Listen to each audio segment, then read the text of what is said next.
kickback? Boy, the last no. Weapons. If your credits are good.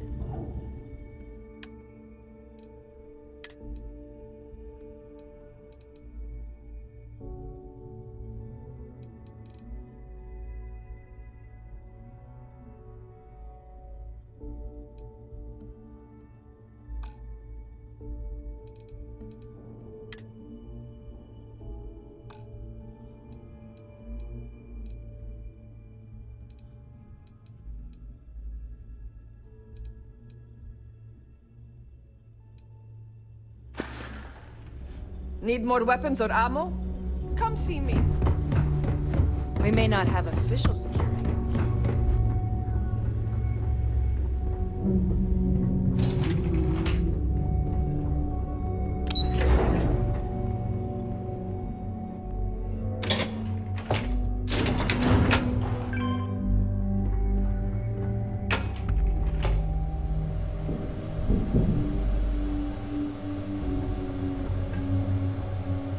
Those crabs ain't gonna steal themselves.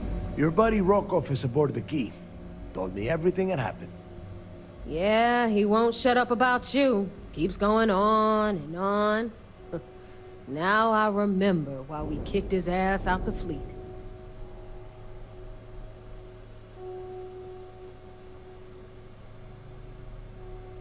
Yeah, that'd be a first. All right, neighbor, you've made your point. Well, since you're vouching for Rokov, I guess we can give him another chance. All right, now that is out of the way, we can move on to the matter at hand. Crix's legacy. Speaking of which, let me see that data you copied from the Galbank archives. Ah, so the Galbank transport went down over Bannock 4. Bannock. Why does that sound familiar? Neva? Yeah, keep your panties on. I'm looking it up. And I got it. Bannock 4. Let's see. Damn it. Bannock 4 is an EM-class gas giant. We can't even get a ship near the thing without frying every circuit aboard.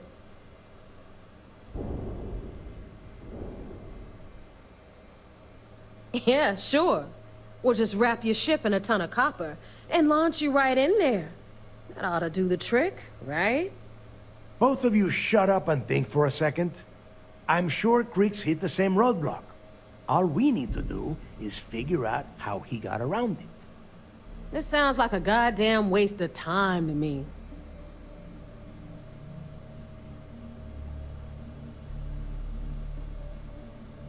That's the spirit, Rook. That is the essence of the Crimson Fleet that has been slipping away lately.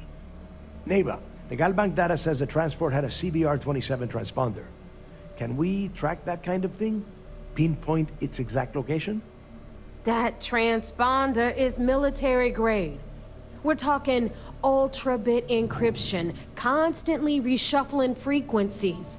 We don't have shit like that laying around. But before you get that pissy look on your face, I heard that the UC's been working on a ship signal decryption system called the ComSpike. We grab that little beauty, and we'll be able to track anything you want. All right, here is the plan, so shut up and listen. Rook, I want you and Neva to put your heads together and get us that ComSpike. I don't care if it's mounted at the top of mast. I want it. In the meantime, I'm going to find out more about this EM-class gas giant problem. And I think I know just who to ask. Give me a little time to crunch the numbers on the ComSpike with Jazz, and I'll point us in the right direction.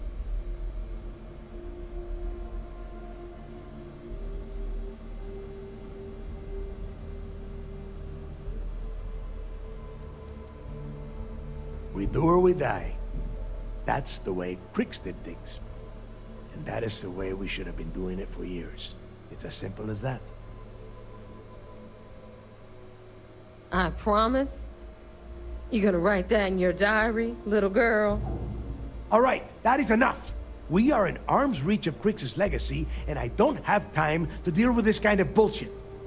Now, both of you, get the hell out of here and get to work. All right. Let's get this over with. Follow me.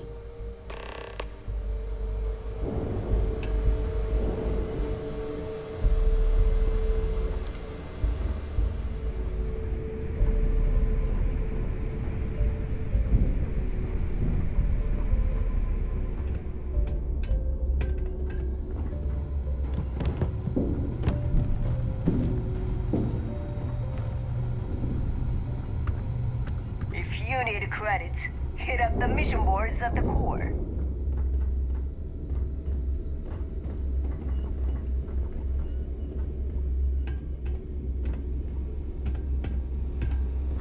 Are you looking to start something? 'Cause I'll finish it.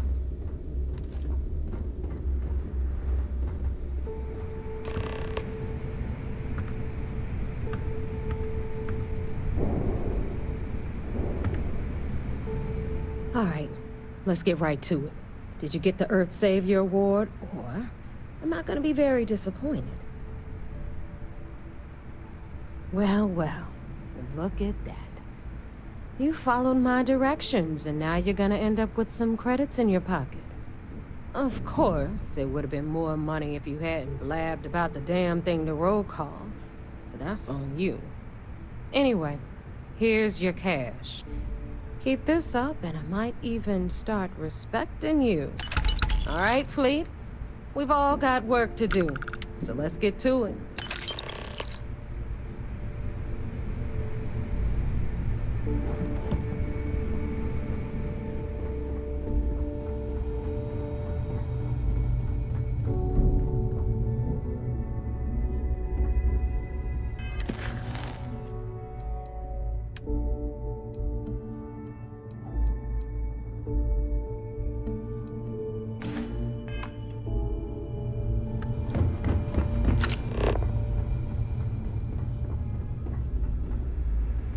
If you want to stay under the radar, I've got just the thing.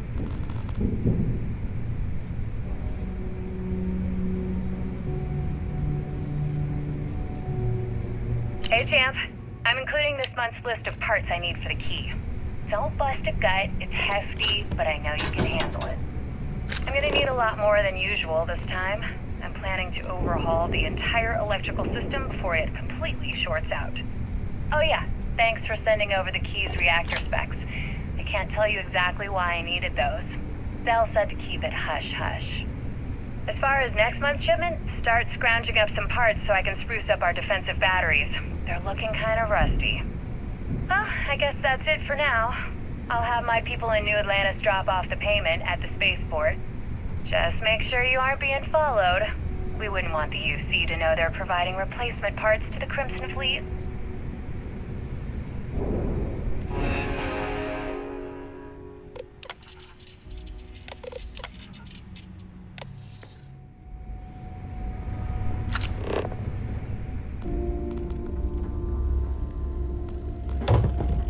Too many missions, not enough time.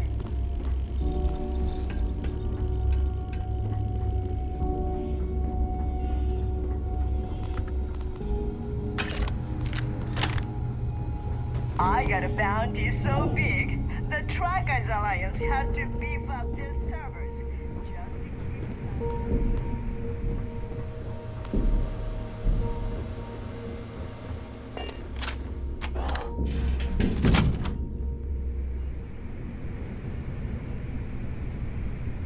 Tell us about your arrest. Oh, my arrest was spectacular. Definitely one for the record books. UC Security sent an armada after our little fleet of ships and picked us off one by one until the remainder of us made it to the wheel. For a listener's benefit, that was the star station in orbit around Volii that you destroyed just before your arrest, correct? You see, that's what they'd have you believe, but the truth is much less sinister. There was a firefight on the wheel when they tried to bring us in. We holed up, but UC Security unleashed hell. The damage they caused was catastrophic. We only surrendered so we wouldn't die when the station exploded. Well, the UC says you set demolition charges to try and cover your tracks and make your escape. That's their story. You'll have to go with your gut on what you think really happened.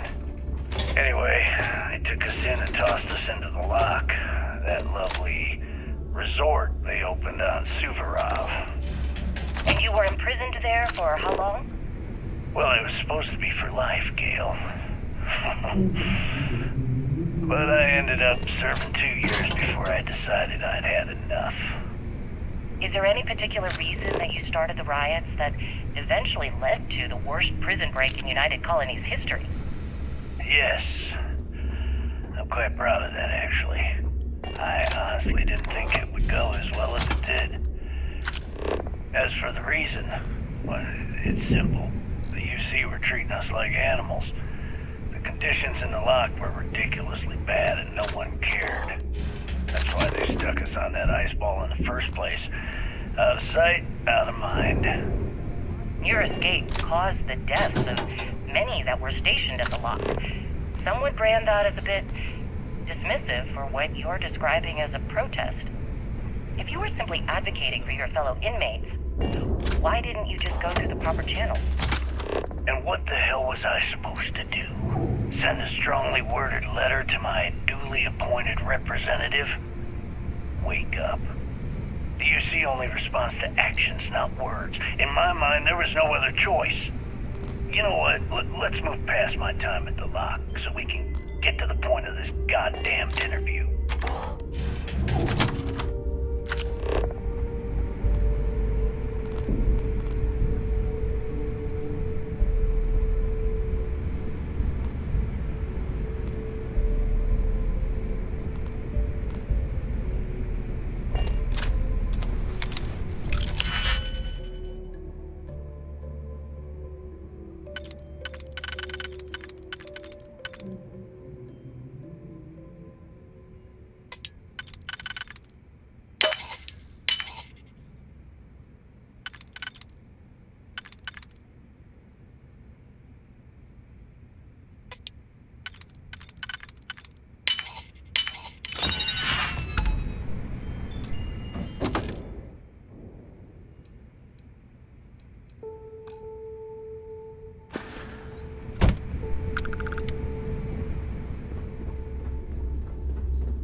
Ask you one final question before we wrap up. Fine.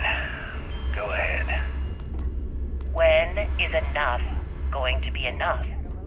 How many credits does Jasper Criggs need until he's satisfied? I should have expected you'd ask such a stupid question. How the hell could you ever understand?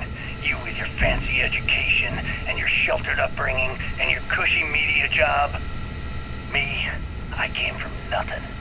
Everything I own, I've literally drawn blood to gain. Need something? There's no need to get personal. I'm simply trying to state the facts so that our listeners can make judgments of their own. Lady, I got news for you. Half of your listeners think I'm a hero. The other half are scared out of their goddamn minds, and they should be. Perhaps we should talk about something else. No, that's it. We're done. Can you guys get her the hell out of here? Make sure she takes all this sound equipment with her. Well, that's it then. Thank you for your... Actually, before you go, Gale, there's one more thing I would like to say. Yes, of course. What is it? When you broadcast this interview on SSNN, I want you to remember that I'll be listening. If you edit even one word or manipulate my voice to change anything I've said, I will hunt you down and kill you. In front of everyone. Do you understand? I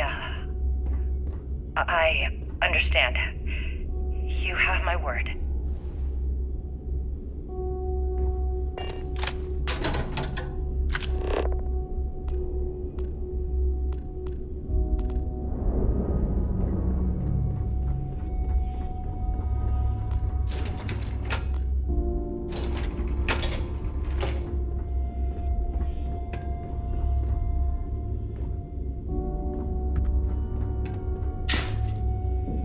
I always thought heat leeches were just pests. Never considered consider trying to raise one as a pet. Imagine having your own terror morph. Where did your stellar rise to infamy begin? In the streets of New Atlantis. No parents, no godparents. Just a homeless punk kid robbing whoever he could for the credits. Were these violent crimes? Murders? I'm a bit offended you even asked that question, Gale. Sure, a few people here and there walked away with injuries, but less loitering, I'm not some kind of butcher. That doesn't sound as heartless as your reputation would imply. Well, like I said, I was just a kid. I've got bounties. Were you ever caught by the authorities in New Atlantis? Oh, dozens of times. I'd just give them a fake name, or they just slap me on the wrist and send me on my way. Still have nightmares about that They job in obviously China. didn't think that I'd amount to anything, and didn't want to waste their time with rehabilitation. What changed that? Was it the robbery in 2218? 2218. Oh, yeah. The Galbank archives. Very good, Gale.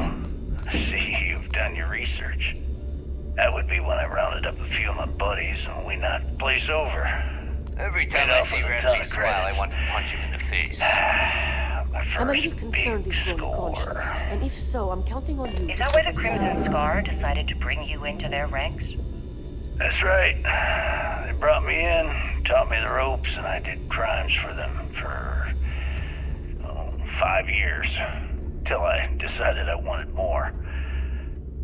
I got rid of their leader, put myself in his place, and started running the show. I've been the one in charge ever since. Was it absolutely necessary to cut his throat and leave the body on a public street in a well? Looking to make a deal? On the street, reputation is everything. I wanted everyone in the city to know that Jasper Cricks was taking over. I think they got the message.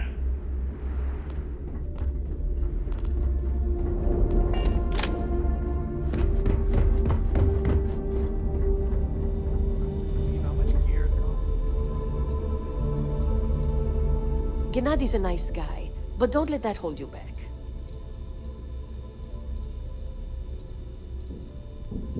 Oh yeah, the funny thing is, he's the poster boy for upstanding moral citizens. Top of the class at nursing school, did volunteer work in backwater settlements, a reputation you could eat your food off of. Nobody knows he did it all zoned out of his mind. Nobody except his old boss, me. He said he got clean when he joined the clinic, but now I wonder.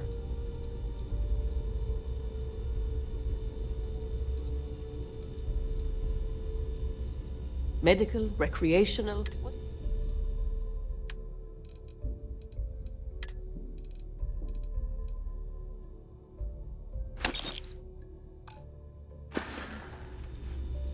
Be careful. I don't have endless supplies, you know.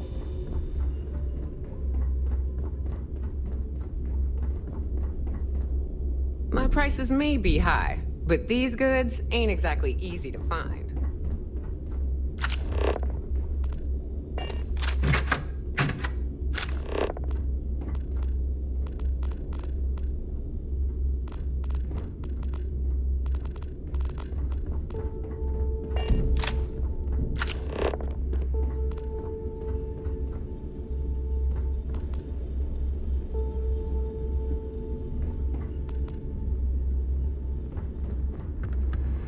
We call UCC staff sharks, but to the fleet, they're just bait.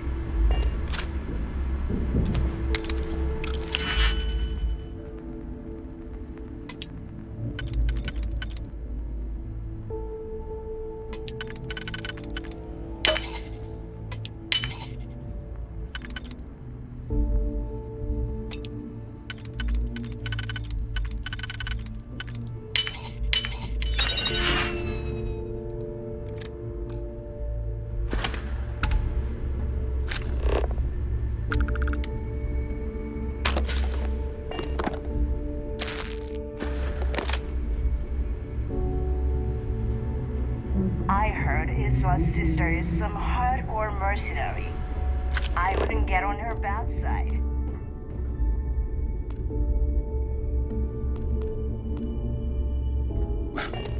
price is too high when it comes to protection, right?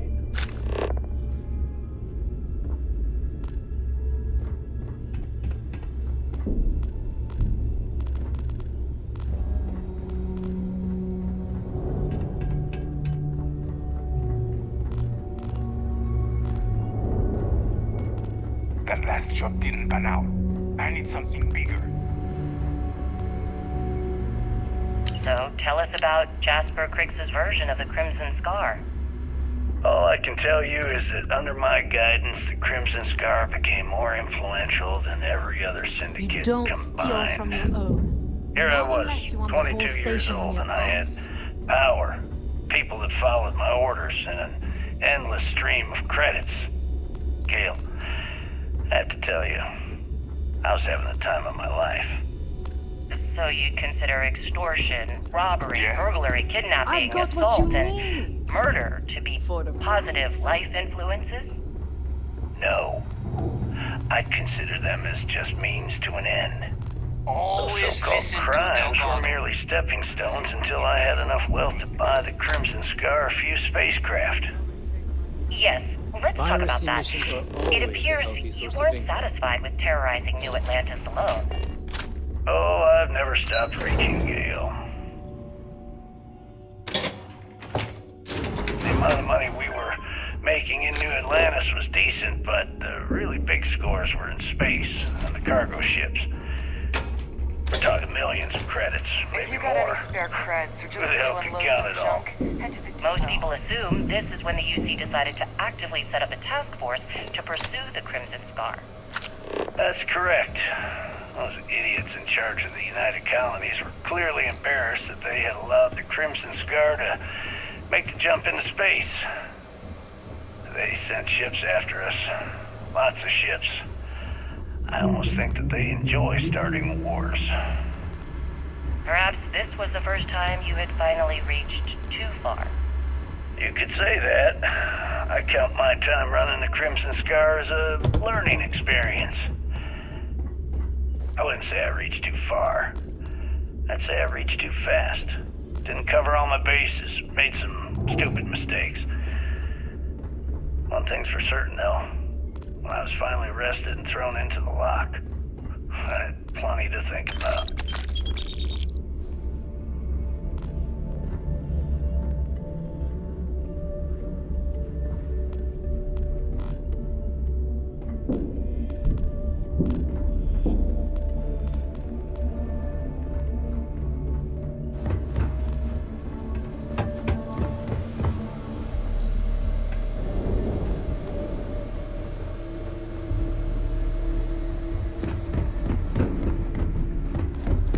As long as you put the fleet first, you won't have it. Need to have Jazz look at that.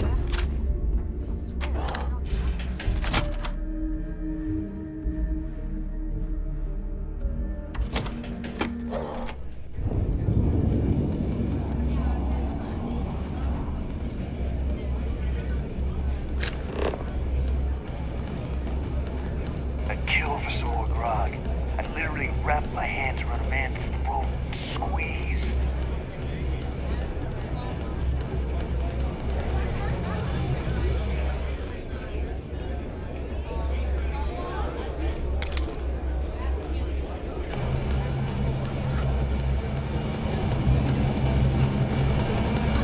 Yeah.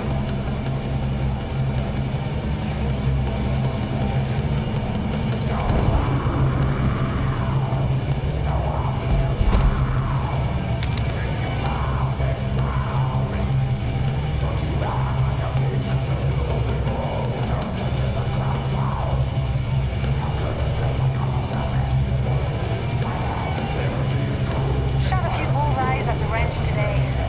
That's worth buying myself a drink. Get you a drink? Delgado sure likes you. I don't think he even notices me.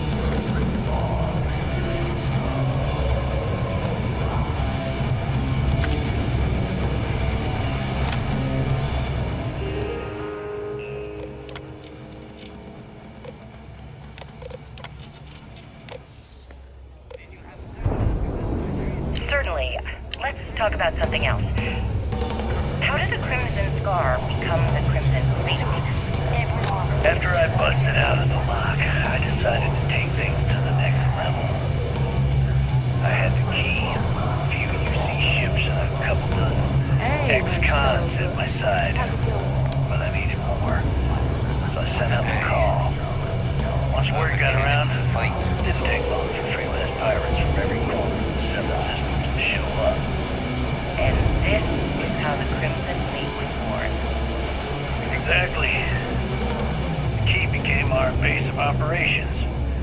We spent months reinforcing our position there, making it nearly impossible to approach. What was the UC's response to the situation? First of all, UC security gave up and handed the reins over to the big guns, the UC Navy. The Navy in turn sent ships to attack the key. I'd say there have been 3 major attacks over the last few years. And as you can tell by the fact we're having this interview, all the attacks were embarrassing failures. Do you feel these embarrassing failures led them to form UC systems? Absolutely. They've clearly given up and decided to shove the responsibility onto a separate division. That way, in the public eye, the UC Navy can move forward, proud and strong, while UC SysDef continually takes all the blame. It's all about PR spin for them, Gale. That's how the UC operates. Kinda disgusting, don't you think? Sounds a bit like you're trying to deflect attention off the atrocities the Crimson Fleet commits on a daily basis. Atrocities, huh? I still can't How about believe you fighting got the me Free back Star here. Collective over I figured a box we could hanging take in every space? credit I have. How about thousands of people dying while a bunch of pencil-pushing bastards sit in a cushy office and draw lines on a star map? Maybe the United Colonies should stop the bullshit and take a hard look in the mirror to see who the monsters really are. It's good to be back. Now what? It's no different than any other business acquisition. We keep the name on the store, but the creds go to the fleet. After everything it took to get back in, I'd be a fool to leave now. And besides, there's history being made in this moment. Even if I had business elsewhere, it can wait. Goodbye.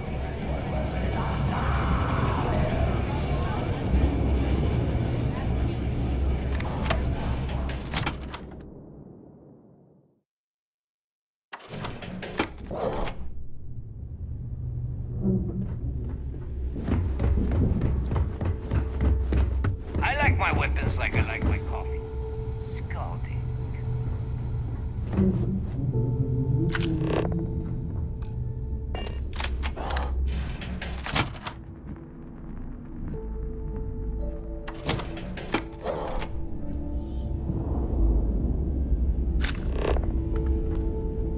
Hello, everyone. I'm Gail Dunnigan of SSNN, and this is Galactic Talk. My guest tonight is one of the most notorious criminals in the settled systems.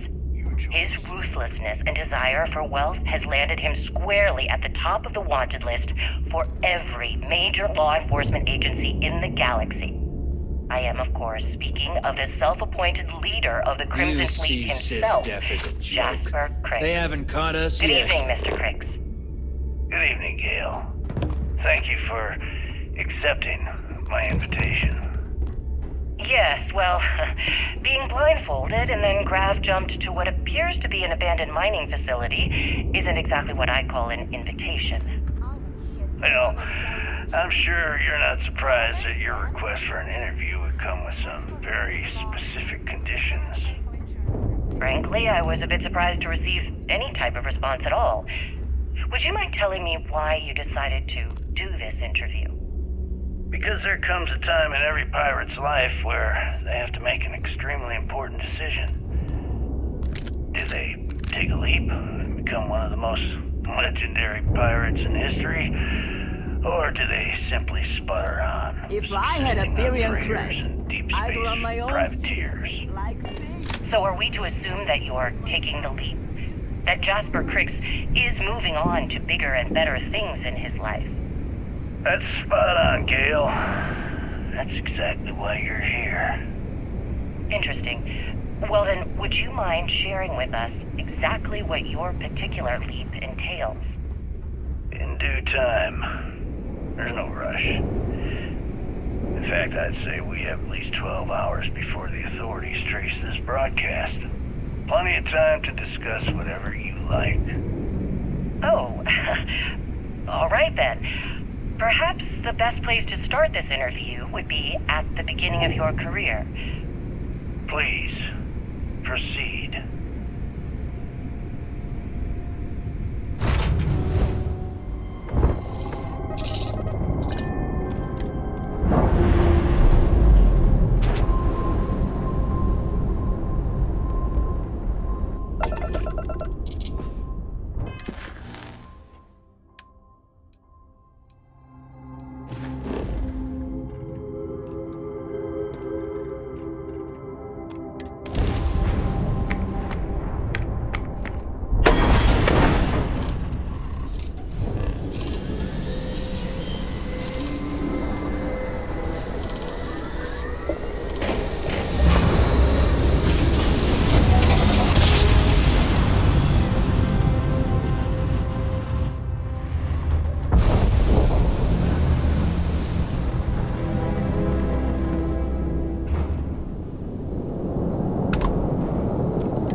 Howdy. So I heard there was a bit of excitement on the Siren of the Stars. Your handiwork, I assume? We should team up for the next mission. Nah, I don't think so. Why not? It'd be fun. I work best alone. Yes, and I heard there were no casualties. Excellent work. Except for the eclectic hit squad that you took down at the archives. We've taken care of that mess, by the way. Speaking of which, I assume you copied the information from the Galbank's computers. Let me see what you got. So the legacy went down at Bannock 4. Bannock 4. Why does that sound familiar, Toft? Bannock 4 is an EM-class gas giant, sir. There isn't a ship in the fleet that could safely get near that type of world.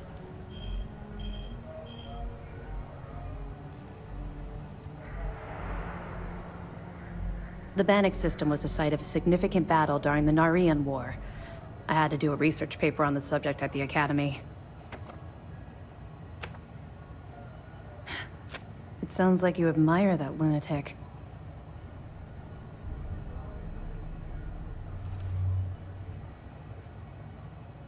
I think his gospel's gone straight to your head. Maybe we made a mistake choosing you for this assignment. That's enough, Lieutenant. Even if Delgado has an immediate solution to the EM problem, there's still the matter of tracing the Legacy's transponder signal.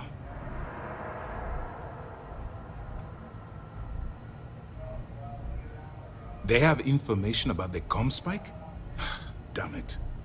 I'm afraid I'm not familiar with that device, sir. No, you shouldn't be familiar with it.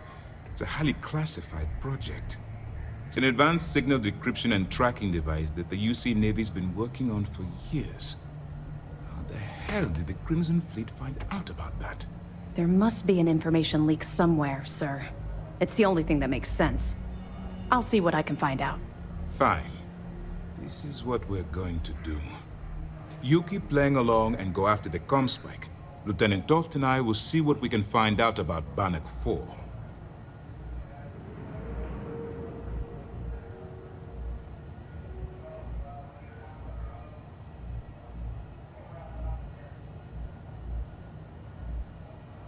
Perfect. Just stick with the plan, and we'll see who gets to Crix's legacy first.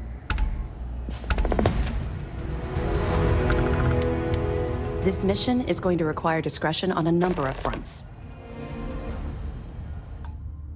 Let me know if you need anything else.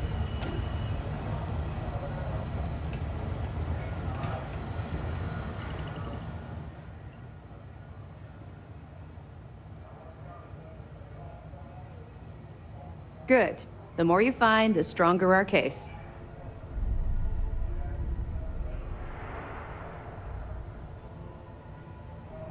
Are you kidding me? Dombrowski was already making a six-figure salary, and yet he couldn't resist starting an embezzlement scheme. It makes me sick.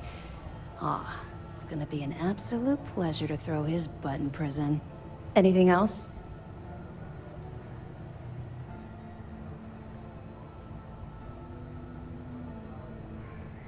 Yeah, you're right.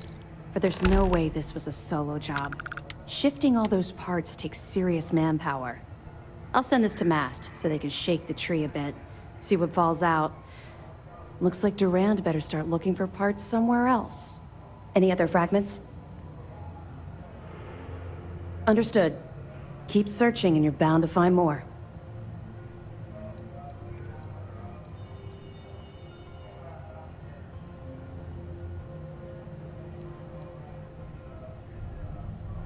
They're pirates in every sense of the word, but they've managed to get more organized under their current leadership. That makes them especially dangerous, but hopefully it makes them a little more predictable too.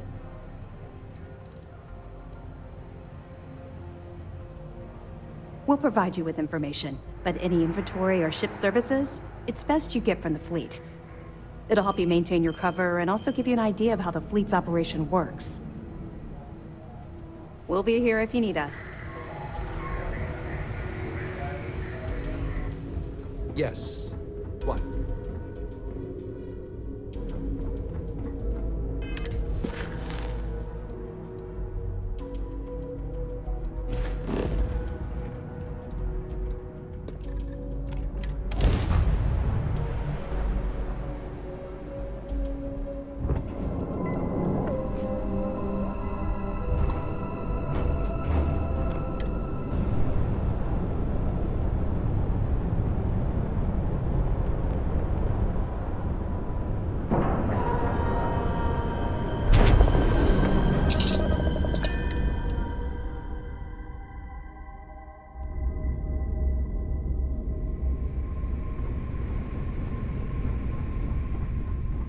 Need something?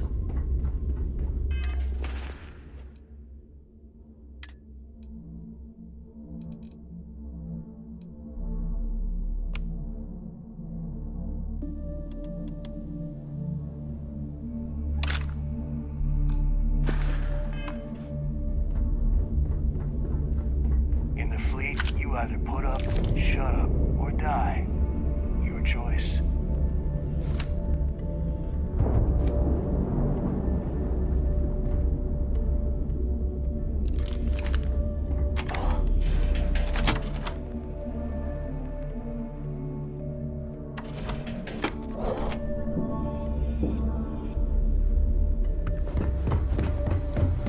As long as you put the fleet first, you won't have any problems. You don't make it in this life. Just gotten a new...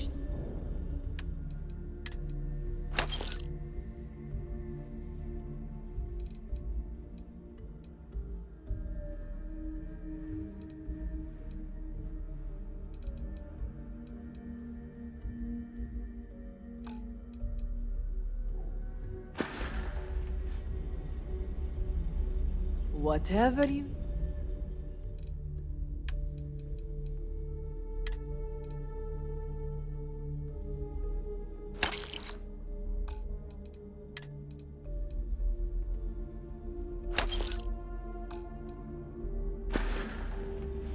Done here? Fine by me.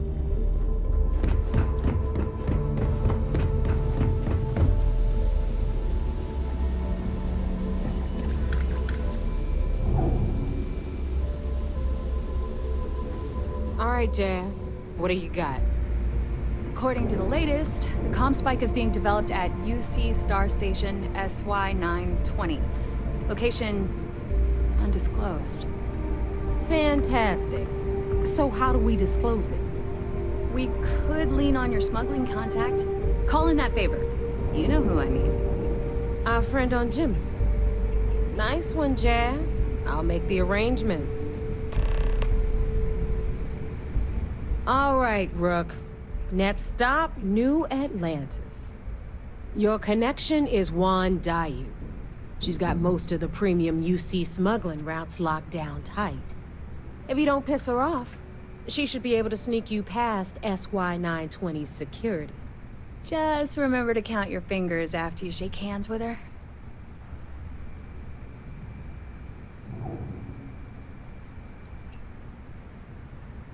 Definitely. We're talking cargo depots, star yards, research stations, and, like in SY-920's case, military outposts. I've never seen someone new to the game have so many contacts. It's the reason we let her join up in the first place. I don't know how she accomplished that. We've been trying to crack some of those places for years. I sure hope so. Because she might be our only crack at finding a decent decryption device. Once Juan gets you past the guard dogs, it's gonna be on you to locate the comm spike. According to the data we have, it's in the prototype phase, meaning there should only be a single device aboard the station. Basically, you break it, you bought it.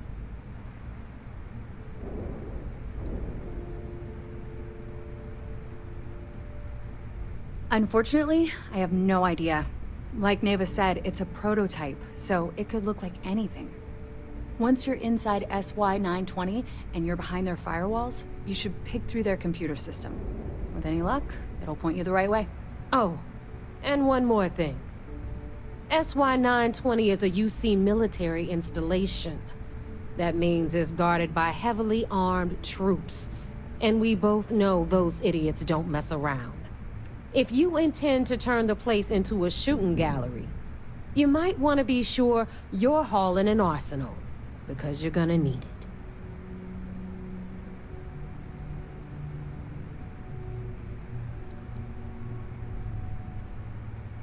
She's got the clout to get you in the front door. They're gonna think you're part of a regular supply delivery. Beyond that, you and Juan are gonna have to put your heads together and come up with a plan. Perfect. That's what I like to hear. Okay, so I'm gonna arrange a meeting with Juan at Kay's place in the well. In the meantime, I'll make sure Jazz comes up with a solution to the electromagnetic atmosphere problem at Bannock 4. Oh, okay. You'll make sure. More like, get drunk while Jazz does all the hard work. Typical. Privileges of rank, my darling. We'll discuss it a little later. And you, get the hell out of here. And don't come back without that comm spike in your cargo bay.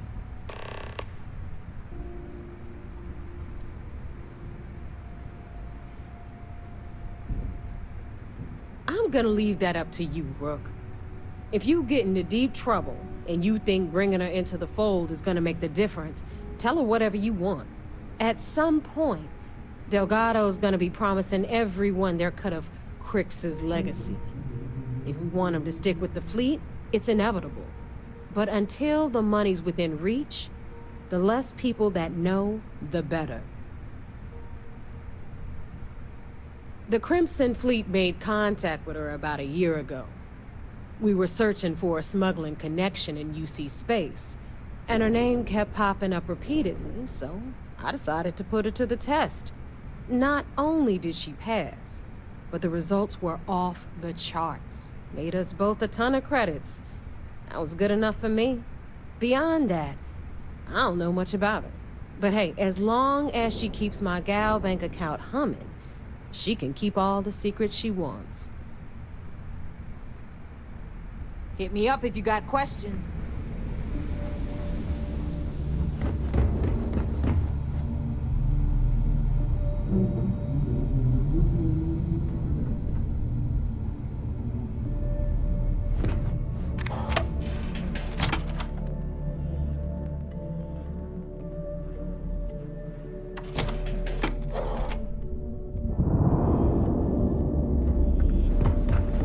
noticed that E-leeches were just pests.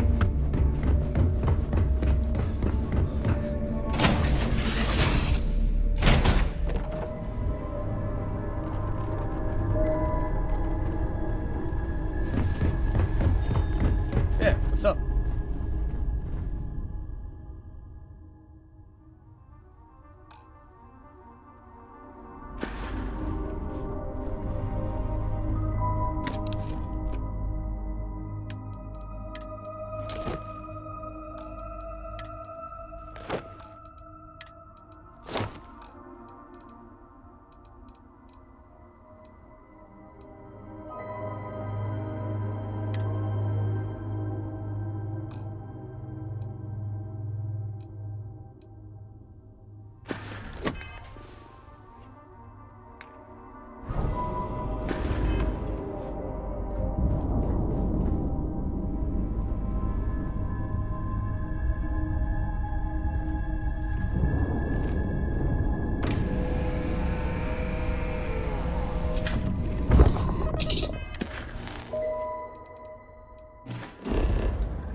Take it your neighbor's new recruit?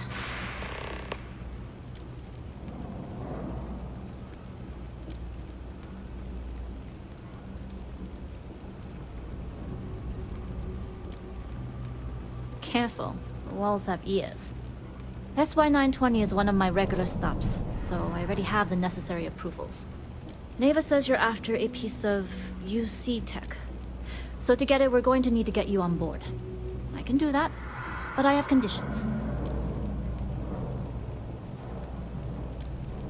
Good. If I can be candid, for this job to work, we'll have to do this my way. We take my ship, and you're a member of my crew. But make no mistake, once you board, the risk is entirely yours. This route is highly lucrative, and sacrificing it is not an option.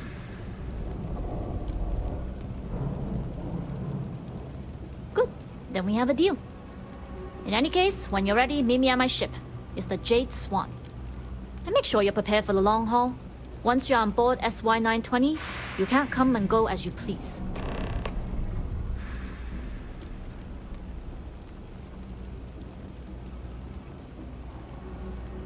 Only what I've been told. Get you on the SY-920, get you out if I can. That being said, I can be a better guide if I know what it is we're after. So, it's up to you.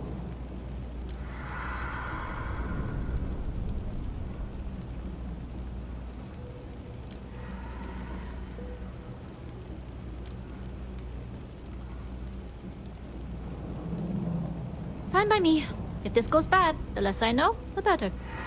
And if I do get caught, there'll be nothing to confess to. We'll talk more on the ship.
always looking for the next mark.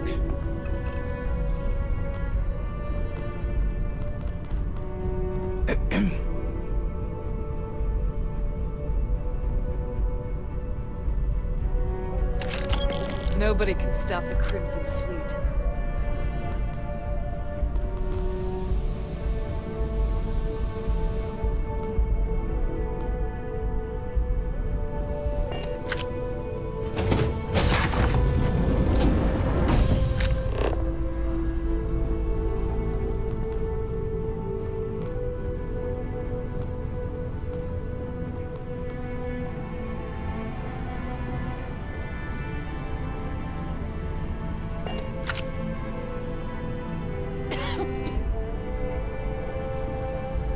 As long as the credits keep rolling in, life's good.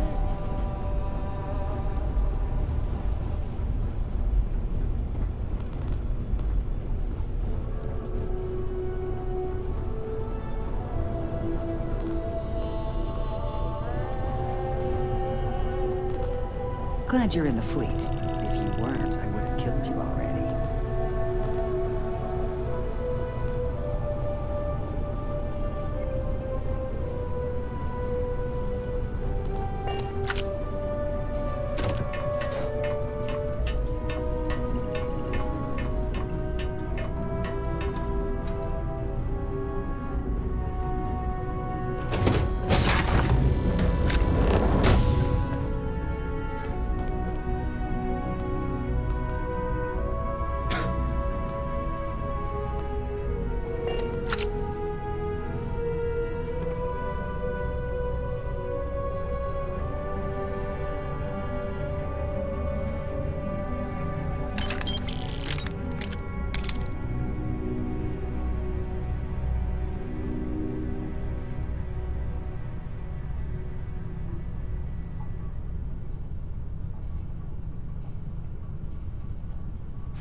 Excuse me. All right, a few things to note. When we get to the checkpoint, UC military will be hailing us. Let me do the talking. Pretend you're a piece of cargo if you have to.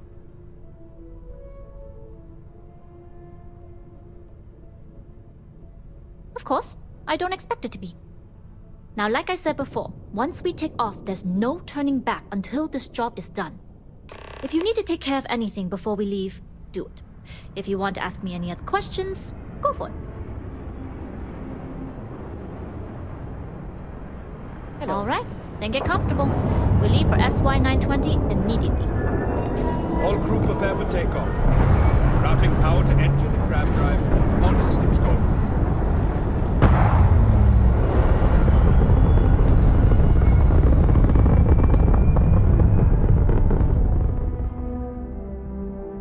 We'll graph jump the SY-920 from here. Don't worry about your personal ship. The fleet will make sure it's secure. You can take this time to prepare. Just try not to bother my pilot while they're flying. Don't worry, Captain. I've spent half my life walking and chewing gum at the same time. I can handle a little banter. Sounds like you're putting in a request for double duty. Captain, I retract my earlier statement. For the record, I don't even like gum. Roger that.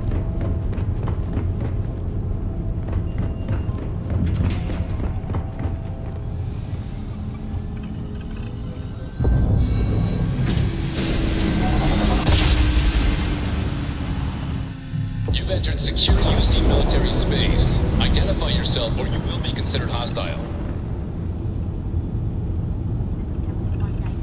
Cargo class ship ID UC-7938. Requesting permission to dock. Identity confirmed. Prepare your ship for scanning. You're cleared to dock at docking bay 2.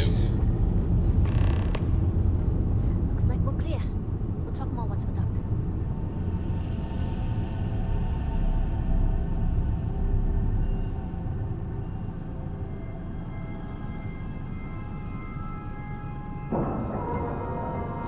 Yes? Nobody can stop the Crimson Fleet.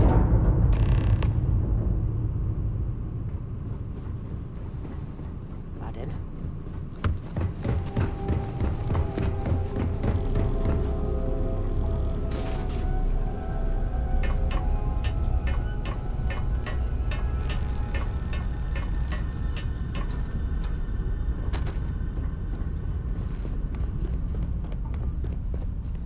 Okay, we're in. First things first. The station is enormous, with checkpoints everywhere. To get past them, you'll need a military uniform. And to get a uniform, you'll need to get to the barracks. There should be a way through the vents. You can get to them via the maintenance store downstairs. There's an intercom there as well, where we can make contact. Once you get a uniform, it should be fairly easy to find an elevator to the command bay. But if at any point your cover's blown, I'm gone.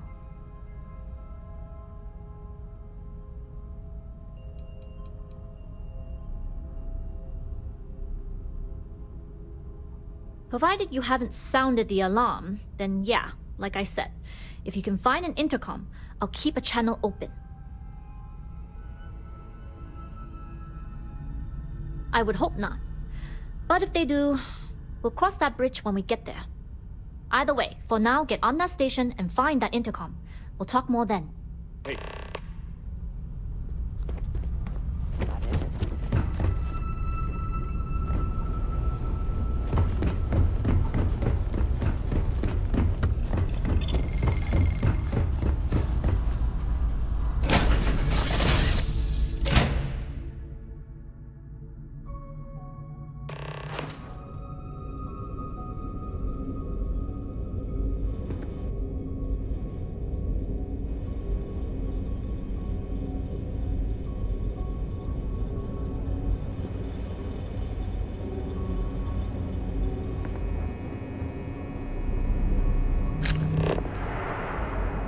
With the Jade Swan.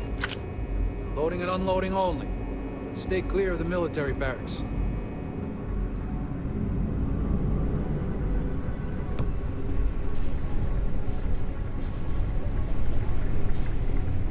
I need a Terra brew. They really should install one here for convenience's sake.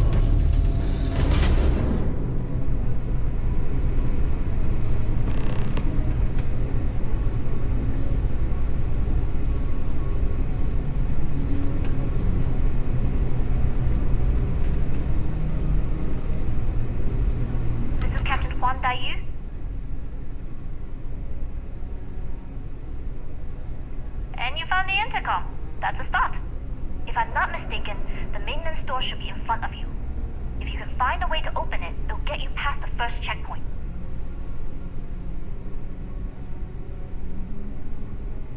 I'm not worried. I'm sure you'll figure it out. Anyway, the door will let you access the vents. Go up the vents and to the barracks. You should find a uniform there. The uniform should get you through the checkpoint and to the elevators.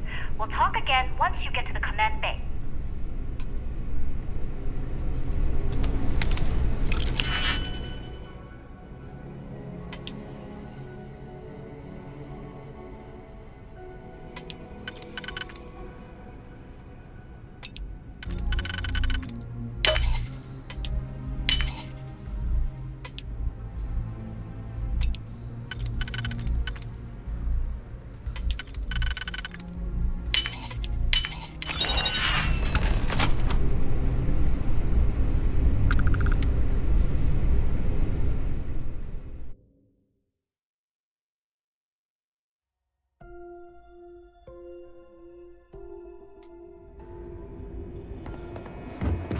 You with the Jade Swan?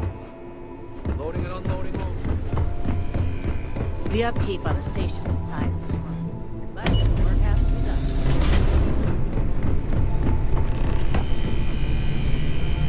This is Captain Juan Dayu. And you found the answer? If I'm not mistaken, if you can find a way to open it.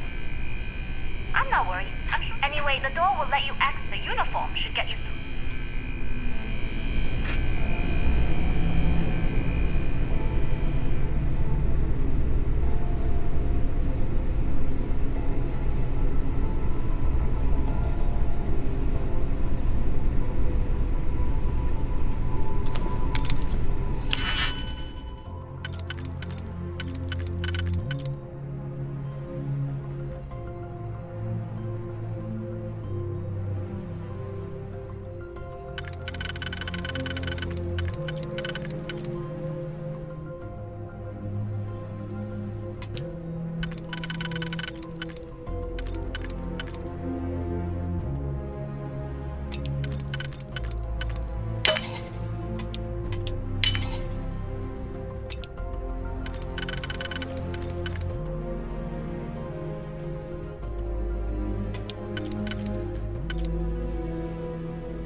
tough not seeing any action, but securing a station like this is a pretty important duty.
We've been asked to tighten security on the station.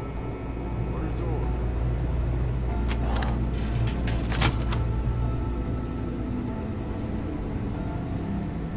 With the change in leadership, security's been beefed up. Even the checkpoints have checkpoints.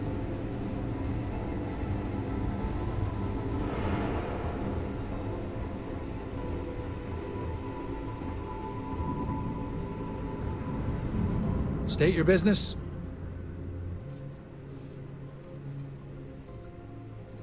Logging ensign level clearance. Go on ahead.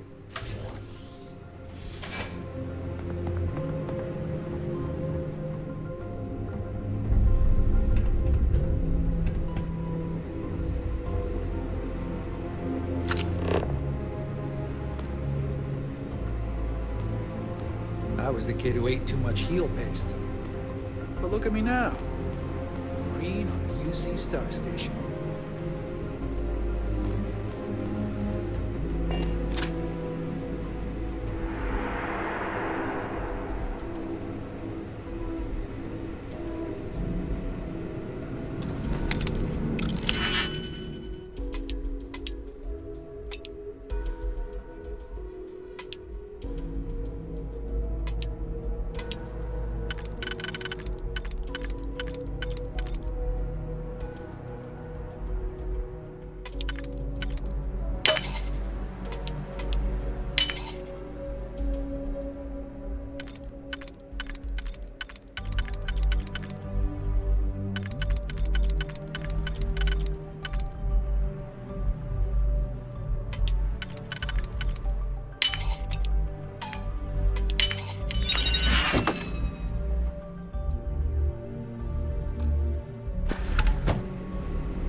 Good. And no alarms or warnings on the comms. Music to my ears. If you found a uniform, be sure to put it on. That'll provide some cover. Don't know what you're after, but I'm guessing there'll be another checkpoint. This far down, you might need a clearance code.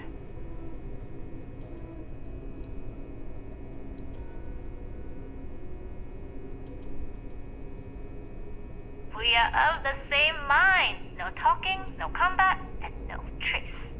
This station has a lot of old arteries. The blood has gone dry, but they still connect to its heart. Look for a maintenance area. That should open a path to the archival computers. Going dark for now. We'll talk again once you've located your target.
Don't recognize your face, Ensign.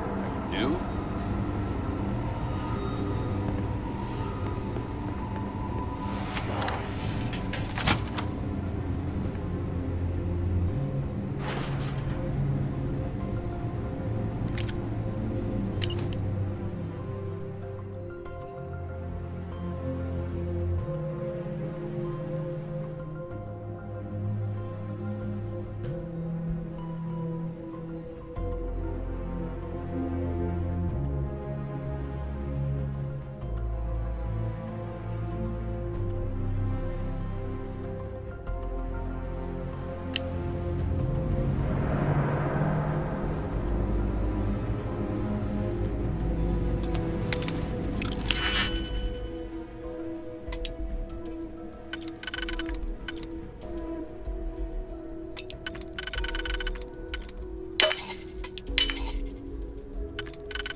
Dr. Vogel has put in a request for more personnel. It seems there was an accident. Always something with that doctor. Not to change the subject, but are we concerned about the potential? No. Until you can provide more substantial proof, we'll simply monitor the situation at the cargo bay. For now, I've recommended to Dr. Vogel to contact me immediately.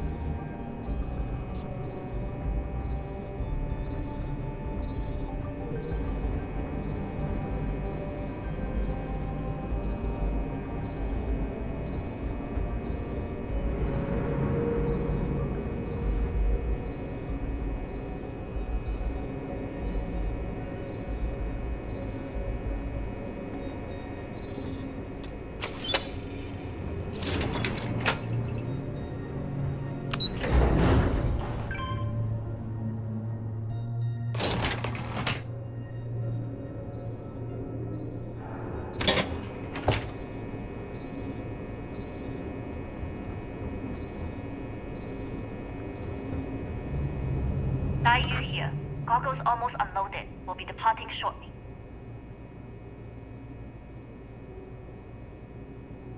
You are, and I've delivered you just as Delgado asked. That being said, I can stay in orbit for a short while. I'll need to send word to Delgado anyway, if you don't get off that station. But it looks like you'll need to find your own way off the ship. That doesn't mean you're trapped. On a station this big, there are bound to be other vessels you can steal. As a member of the Crimson Fleet, I trust you can handle that. You've made it this far without engaging in combat. I trust you'll have no issues moving further. It was an honor to work with a true professional. Good luck. If you make it out alive, next time you're at the Nova, I'll buy you a drink.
project you're working on.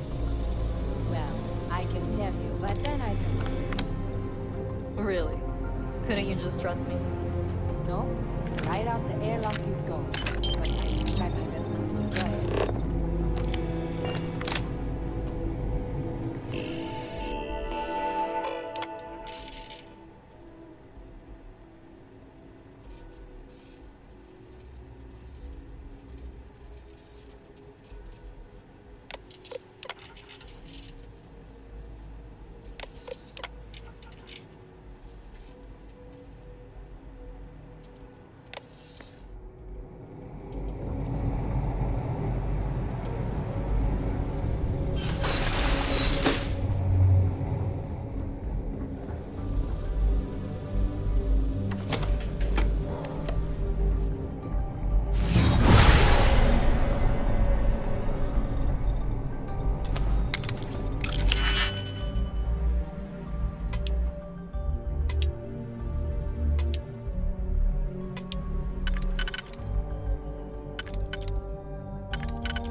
Yes? What?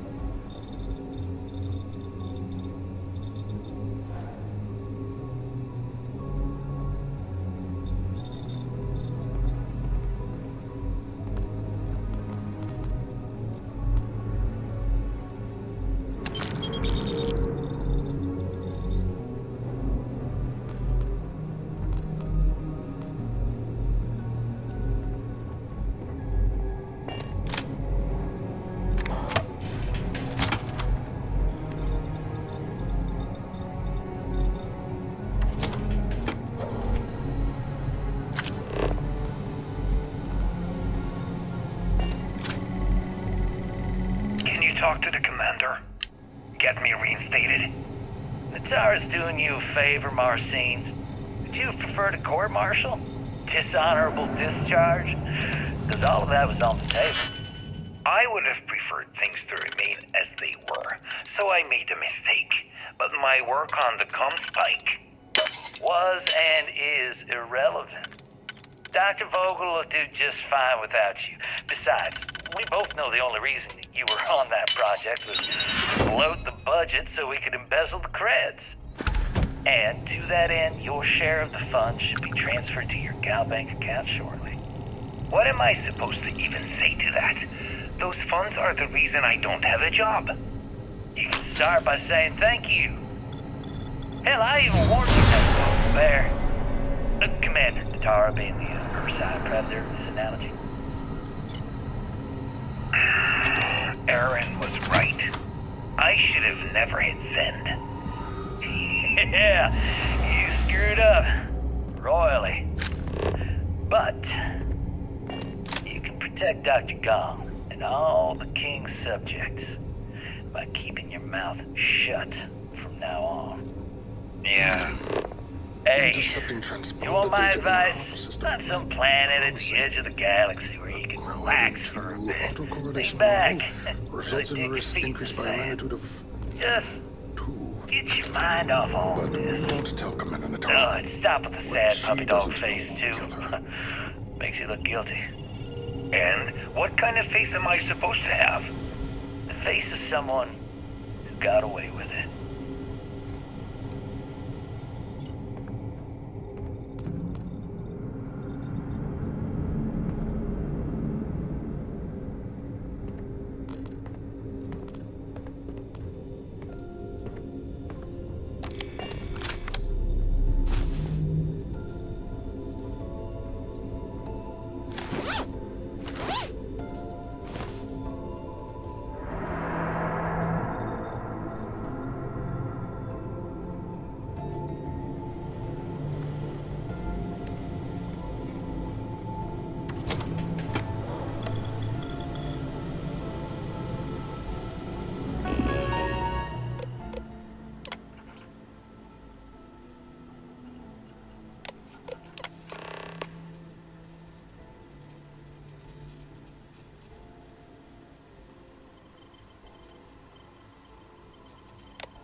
Prototype ship, you are not cleared for takeoff. What's going on over there? Unauthorized launch from engineering. All ships, secure the prototype. I have visual. Safety's off.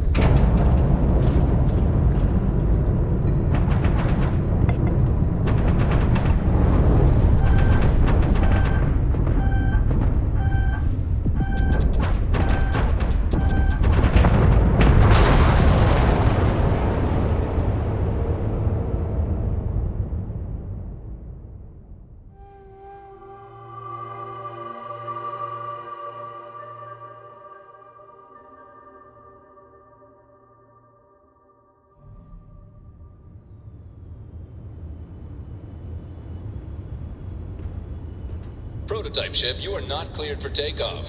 What's going on over there? Unauthorized launch from engineering. All ships, secure the prototype. Got a bogey. On him.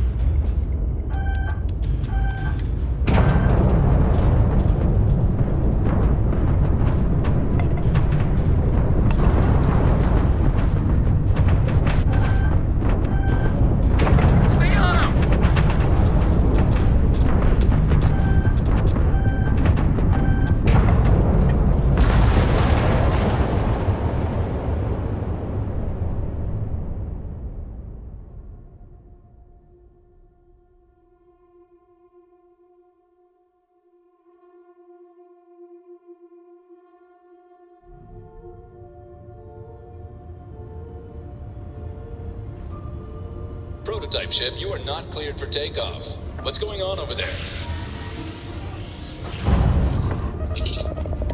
Unauthorized launch from engineering. All ships, secure the prototype.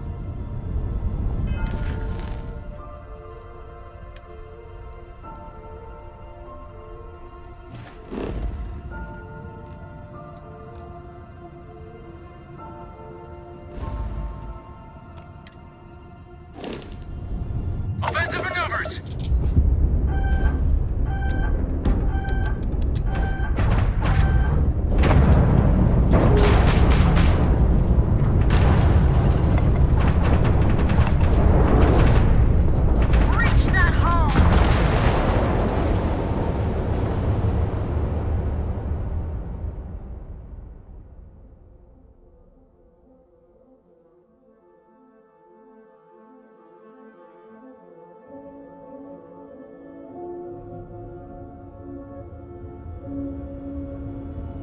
Prototype ship, you are not cleared for takeoff. What's going on over there?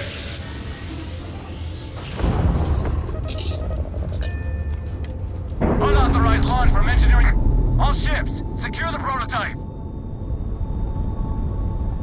Engaging Tango.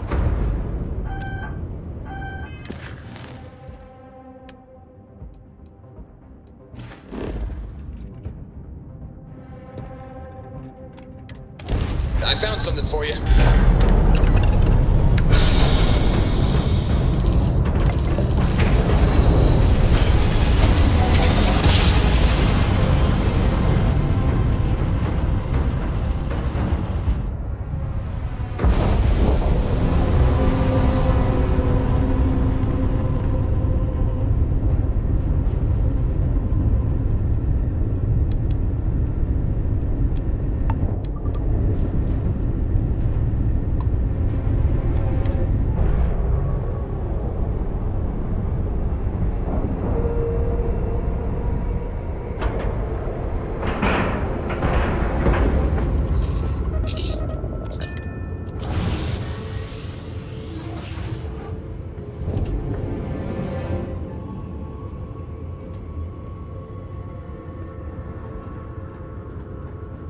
Hey, you need something?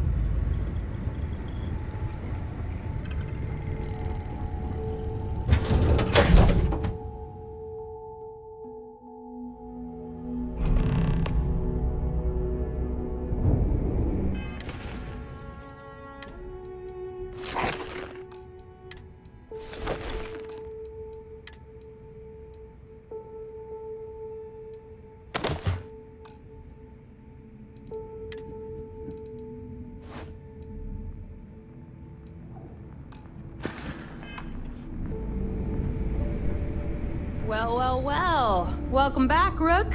Looks like you got a new toy for me. Go on in and give everyone the lowdown. We'll take care of things from here. That's a real nice ship you brought in. I can't wait to tinker with it. Your previous ship's being brought back to the dock.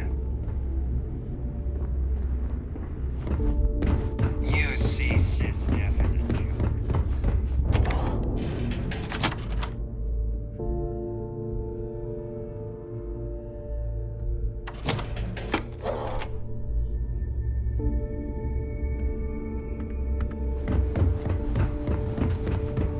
Always listen to Delgado.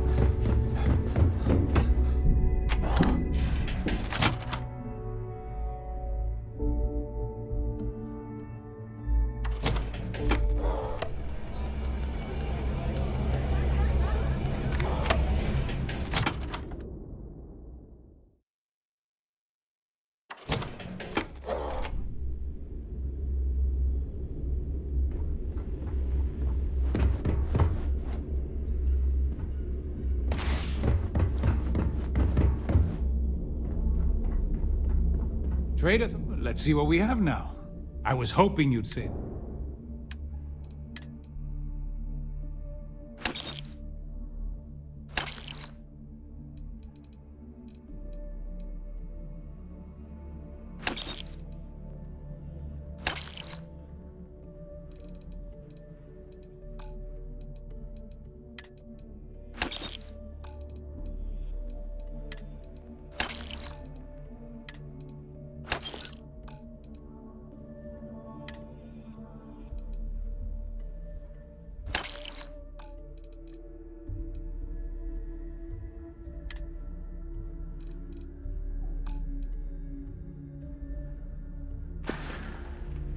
Your credits are always good at the Trade Authority. I always thought heat leeches were just pests.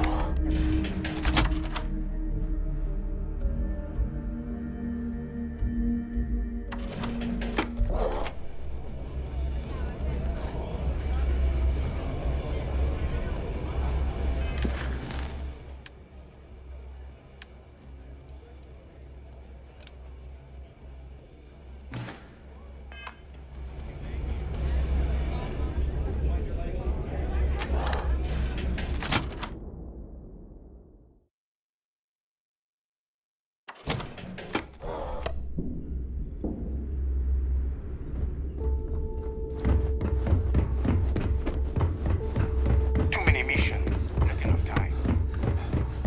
In the fleet, you either put up, shut up, or die. Your choice.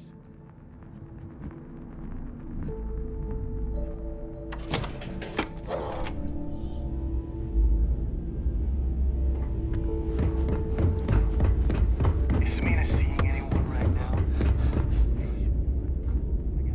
That's a real nice ship you brought in. I can't wait to tinker with it. Jazz can have a look.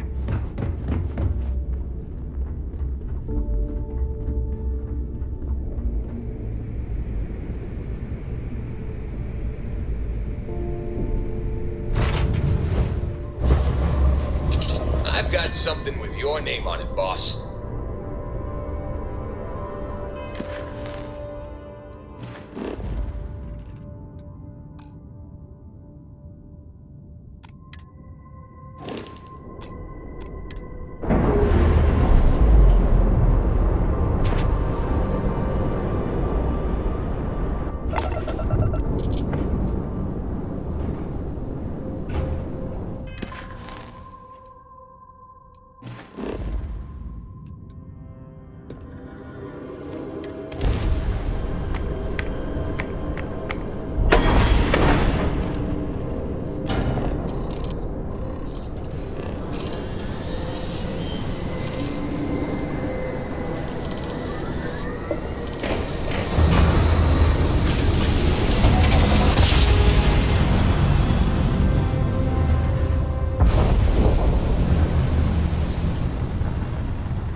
You know, there are more couriers coming and going from this place than patients most of the time. Guess that's a good thing. Is there something I can help you with? You look a bit lost.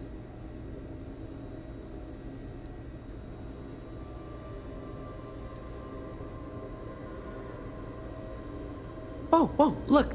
I know I haven't been in contact, but I'm not looking for any trouble, especially here. Look, the price of goods here has gone up. Doubled, tripled even.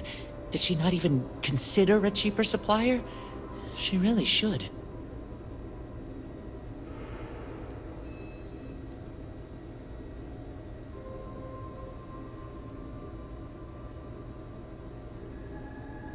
I know we had a deal, but the fleet don't like paying a premium. I was hoping she'd take the hint and find another supplier. It's just, I hear about people getting treated or dying all the time due to run-ins with the fleet. How does it all shake out in the end? I don't know. Either way, it seems like I end up with lives on my conscience. Yeah? Advice from the fleet? I doubt it.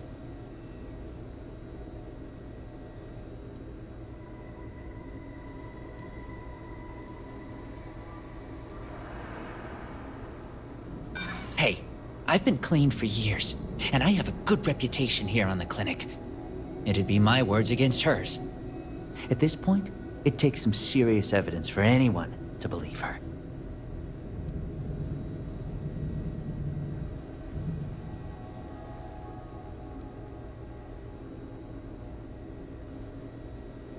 It's not that I doubt the use.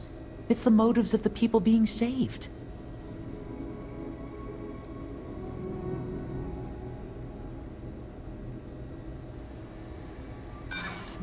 Just because the clinic has supplies to spare now, doesn't mean we won't need them later. I'm sorry.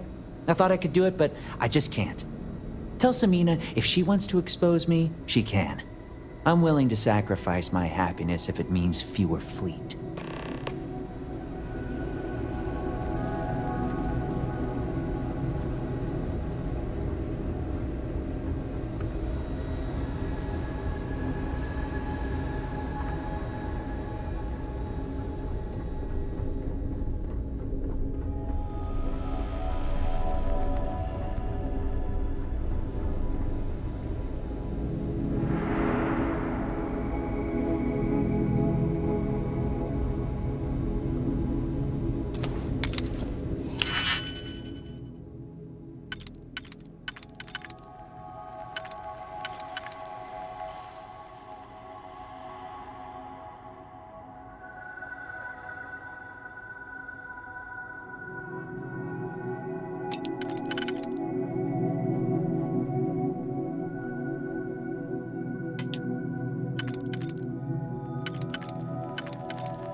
What?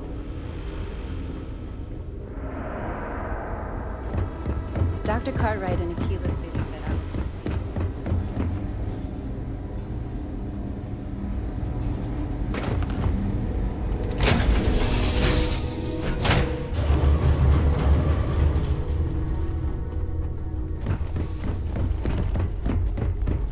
Hey, it's always a good day when you come around.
That's a real nice ship you brought in. I can't wait to tinker with it.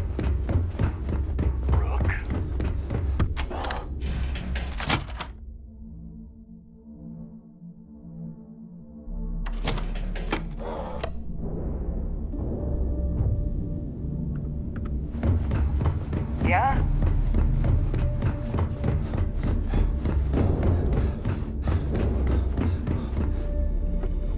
Oh, good. Just the person I wanted to see. Tell me you've got those supplies from Gennady. I'm on the last of my med packs here.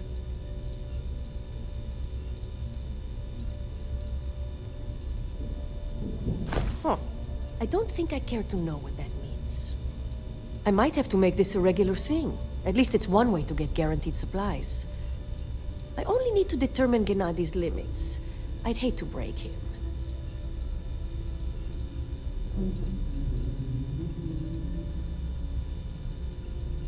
That's the way, isn't it? I just feel more comfortable knowing Gennady was handling it. No offense, but I don't envision the fleet to be very efficient with a shopping list. Well, I'll arrange your payment so you can get out of here. I appreciate the help.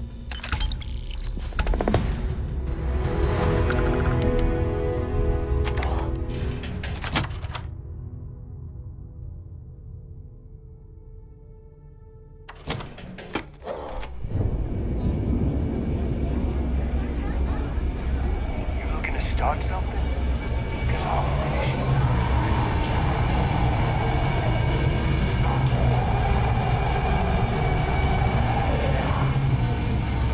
it. Nice to know Neva was right about you.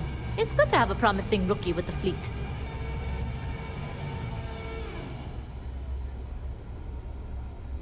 I won't deny I helped. Let's hope the compensation reflects that, huh? Anyway, I believe I owe you a drink. It's the last time I'm paying, of course. Because if Delgado's right about Crix's legacy, you've earned more than your fair share already with that comm spike.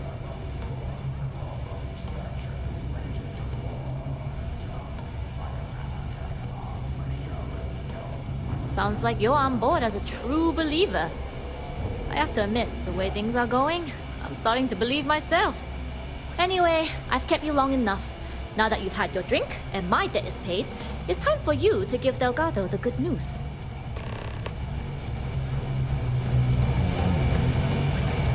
I always thought heat leeches were just pests.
Jasmine tells me that you not only brought us the comm spike, but an entire prototype UC ship.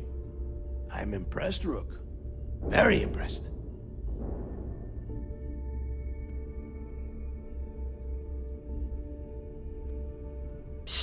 Should have taken the compliment, Rook. Dale doesn't give those out often. Juan gave us the full rundown of your little smash and grab operation. She gave you some really high praise. Said you were a pro. And from what I hear, receiving praise from Juan Dayu is quite an accomplishment. All in all, a job well done. Now, on to the business at hand. Jasmine, are you there? Yep, I'm here, boss. What's up? How's it going? I already have 2 of my crew tearing the ship apart from one end to the other. Comm spike shouldn't be too tough to extract. I'm looking forward to seeing what those UC techs have been up to. Keep me posted. All right. That leaves our electromagnetic atmosphere problem. And I think we've discovered a solution. There's a corporation in the city of Neon called Generdyne. They're responsible for the massive conduction grid that powers the city. We get our hands on their electrical absorption tech, and Jasmine swears she can tame it to handle Bannock 4.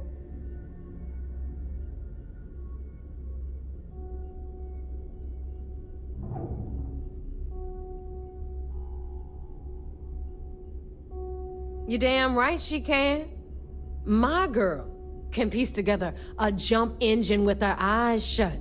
Literally, I've seen her do it. Lost good money on that bet. All right, let's not get carried away, neighbor. Now, why don't you give us the info on our Neon contact? You get to meet up with the lovely Estelle Vincent. She's had her deft little fingers on the pulse of Neon for some time now. Whatever info you need, I guarantee she can get. Estelle is one of the most reliable captains we have in the fleet. If I want something done, there's none of the typical bullshit. It gets done, and afterward, we all split the cash.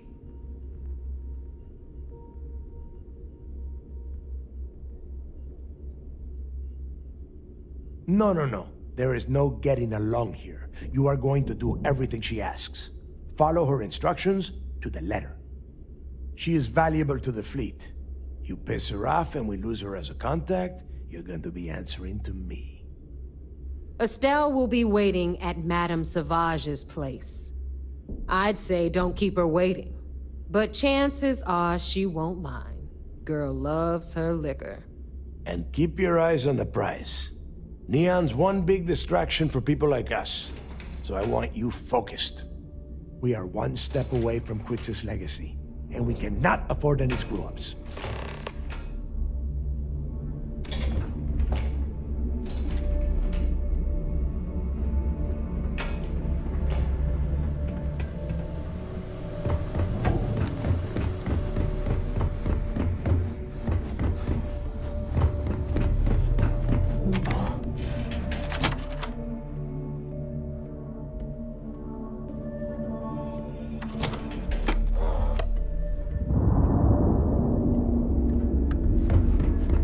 Need something?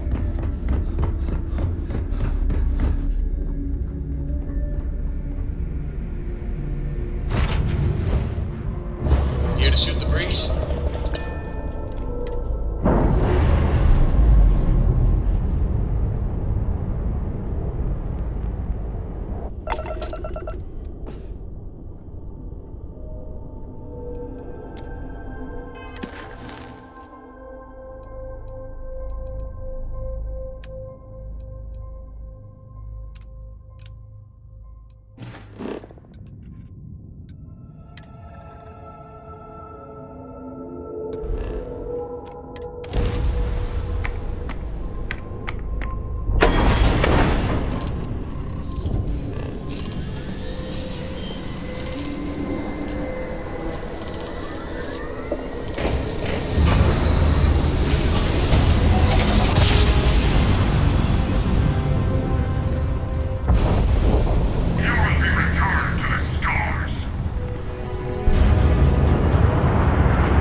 Commander Ikande is the heart and soul of UCC.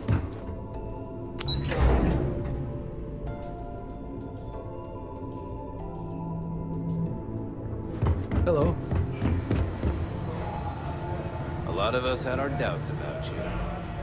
But you're really making progress It's good with to have this you back. operation. What can Sentiments Well done. Let's see what you found.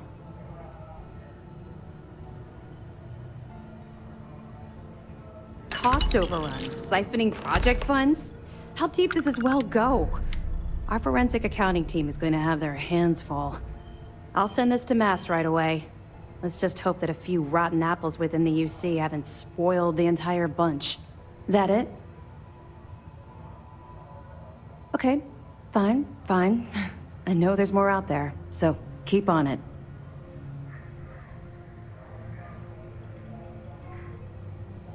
Not really, no. I've learned to keep my personal experiences separate from the job. Don't get me wrong, I appreciate that you care. It's just that I don't feel like now's an appropriate time to be discussing these things. Let's just stick to the job at hand and concentrate on the mission. But, maybe we can talk about it some other time, okay?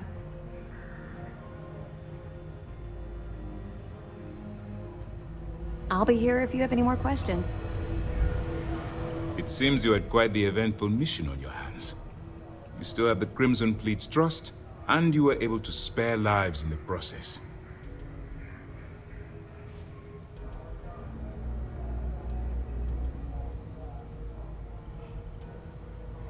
And on behalf of the United Colonies and Commander Natara, I thank you. Excuse me, sir. I hate to interrupt, but there's still the matter of the comm spike to discuss. Yes, of course, Lieutenant. Time is short, and we should get to the matter at hand. Please give me your report.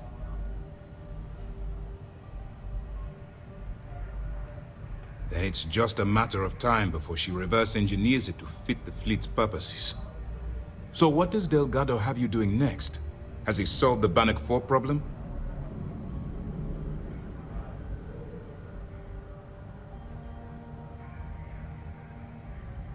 The conduction grid? That's brilliant, but is it actually possible? It's 80-year-old tech. Sorry, sir. The conduction grid is how Neon generates its power. It essentially absorbs lightning strikes and converts it to usable energy. It would take a hell of an engineer to modify the technology to handle Bannock 4's EM field. An engineer, like Jasmine Durand. That's the case. Inform our contacts on Neon that our operative will be touching down there in the near future. Absolutely, sir. And before you depart, I wanted you to know that your efforts are helping us gain interest among my superiors. They're finally beginning to believe that we can take down the Crimson Fleet and make amends for the UC's embarrassing mistake.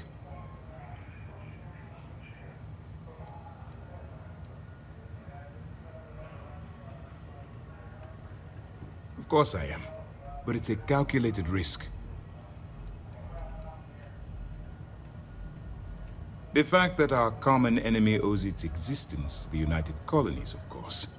It was the riot at the Lock, touched off by Jasper Cricks, that inspired him to create the Crimson Fleet in the first place. Thanks to your assistance, we'll be able to rectify that mistake, and Mast will authorize an all-out assault.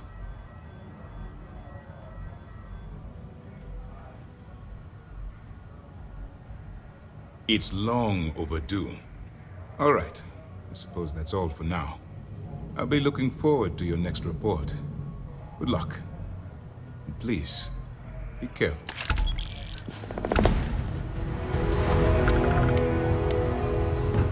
I'm not worried about the fleet.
If I find a leech on that ship, we're gonna have problems.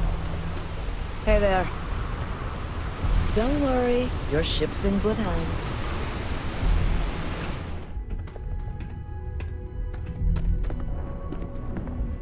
Relax. Your ride is safe with us. Have a good one.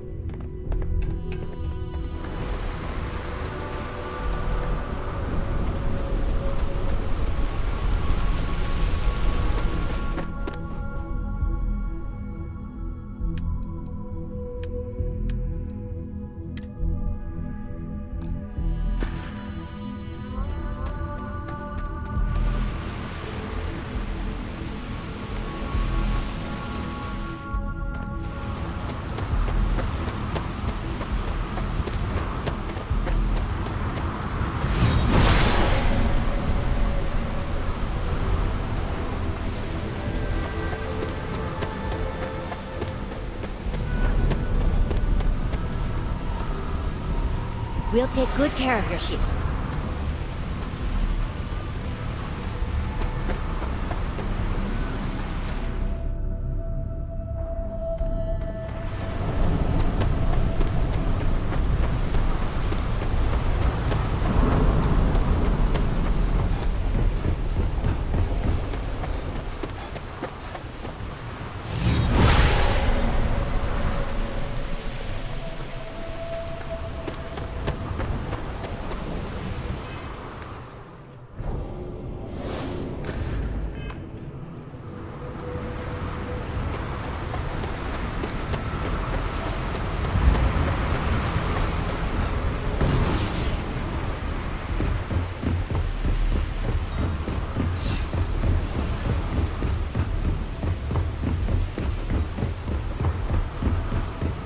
Keep moving. Scanners won't hurt you. Don't stop unless you're told to do so. No bounty. We're clear. Enjoy your stay.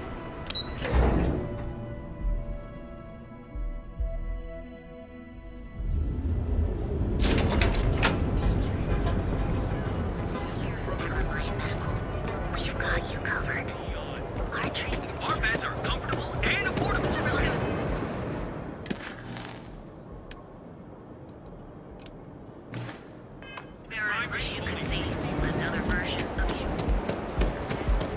Gangs can keep from killing each other?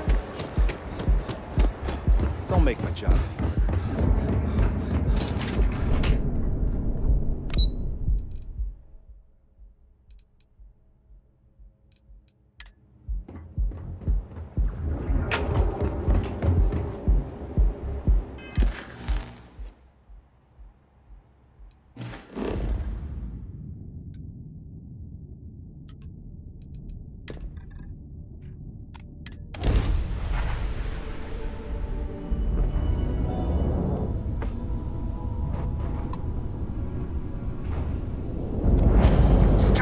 Is open for business.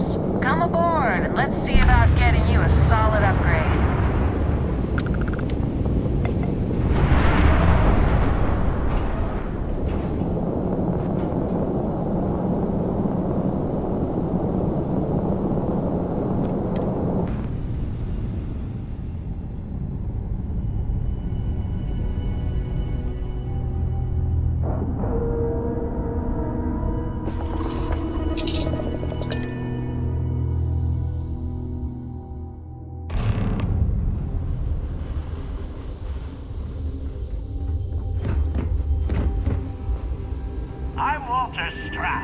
If you need anything, just ask. A pleasure to meet you. Welcome to the premier star yard in the settled systems. We may be new, but I think you'll see why everyone's talking about us. Out of this world. Thank you. So, what sort of ship are you looking for?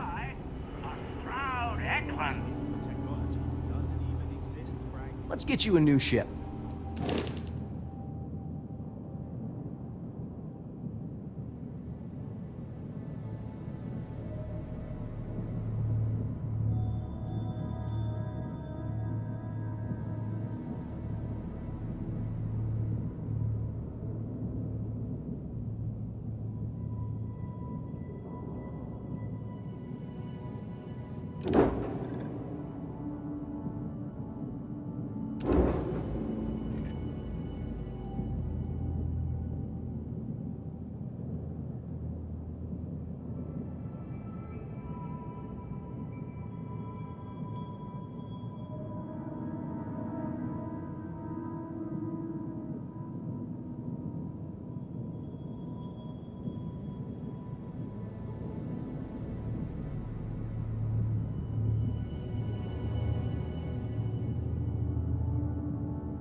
Stroud Eklund may be new. Right away.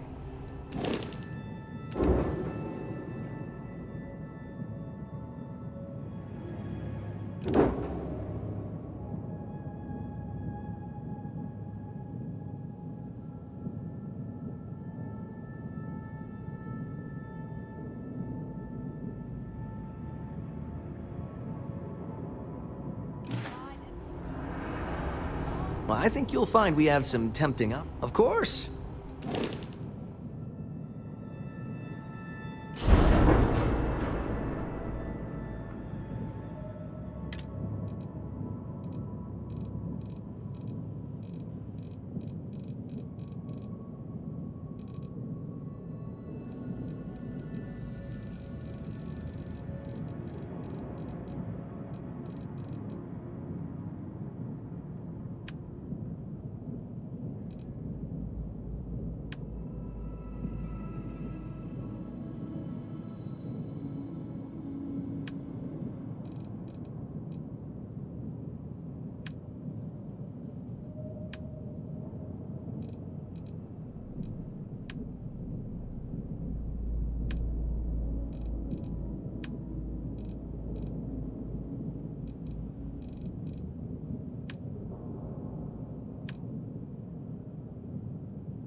Deimos, or a Stroud Eklund? Everything's so new here. Okay, but... What if... Sorry.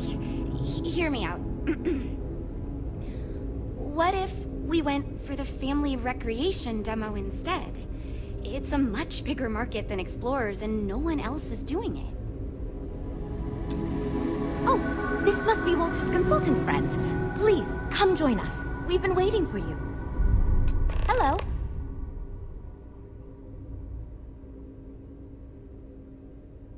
You must be Walter's colleague.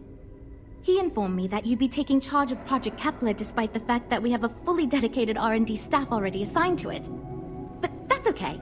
I'm sure that even though you have virtually no experience with this, you'll do a great job.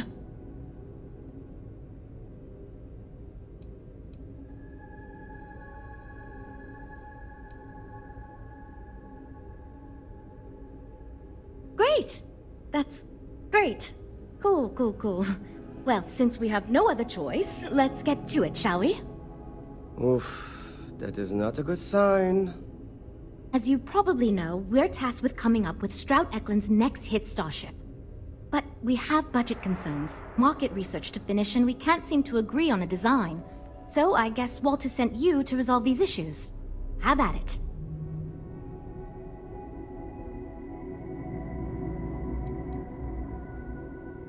Sure. I'm Jules, R&D project lead. Was the one making all the big decisions. I suppose I just coordinate now. You already heard from Frank. He's lead designer on the project, focused on the look and feel of the ships. There's Ella, another senior designer. She focuses on some of the more technical designs of ships. Went to school with Frank. Mike is our senior engineer, responsible for consulting on all the technical bits, the machinery, the computer systems, etc. And then there's Nev. She's here for marketing. It's her job to weigh in and sell this thing to consumers.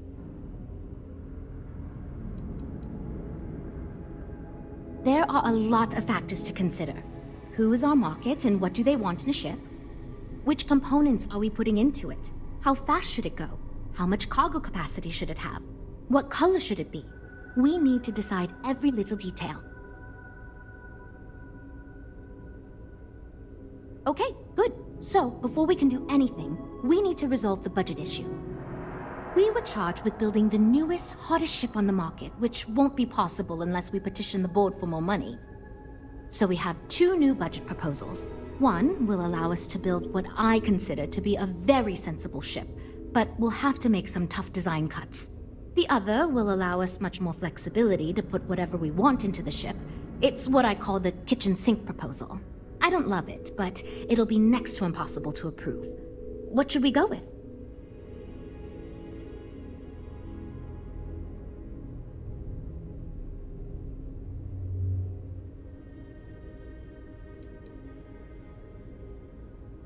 I'd love to, seriously.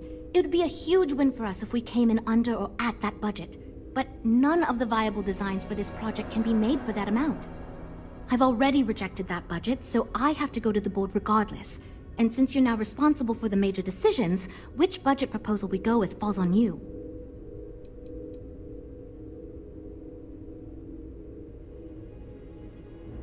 It's more that we can only choose certain design elements at the expense of others. In other words, if we go with something in Mike's design, there's not enough money in the budget for what Ella wants. That's one of the reasons we haven't been able to agree on anything.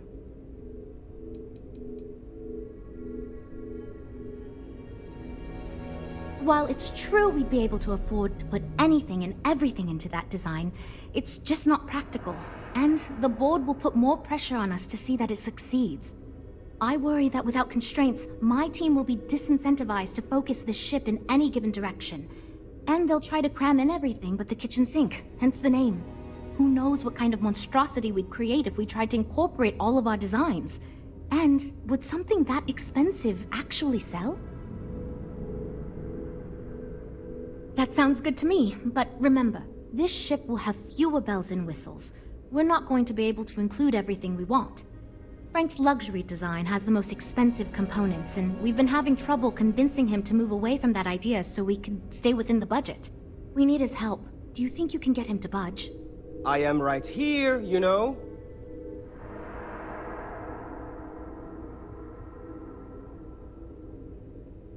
I already gave my answer to Jules. We got nothing.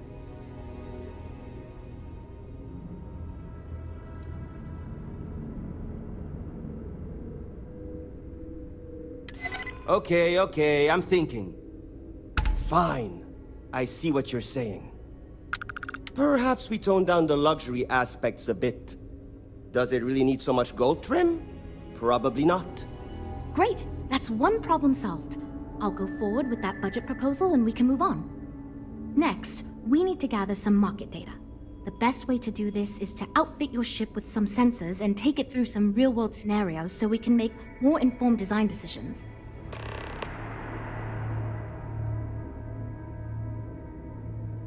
Great! Just pick up a mission or two at the mission board and proceed like you normally would. We'll collect the data when you return. If you take on a variety of missions, we can build a ship to handle a variety of scenarios. But if you just fly one mission, we can build a more focused ship. It's up to you. In the meantime, you might also want to talk with the team, get to know them, give feedback on their proposals, etc. Good luck out there.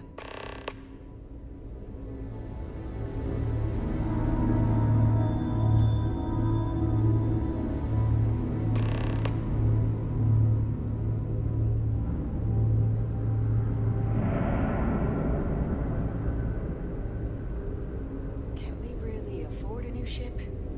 The repairs on our old ship just keep piling up. If this keeps up, all our profits are just going to keep it flying. I know, but she's been with us for ages. We got a business to run. No time for sentiment. Well, I do like the ships we're looking at.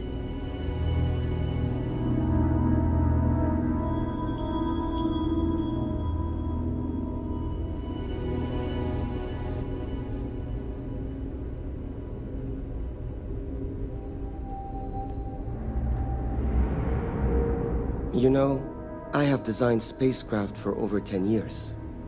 So, you must have really impressed Walter for him to give you this project. Or maybe it's a bit of nepotism. Never mind that. Perhaps he sees in you what he sees in me.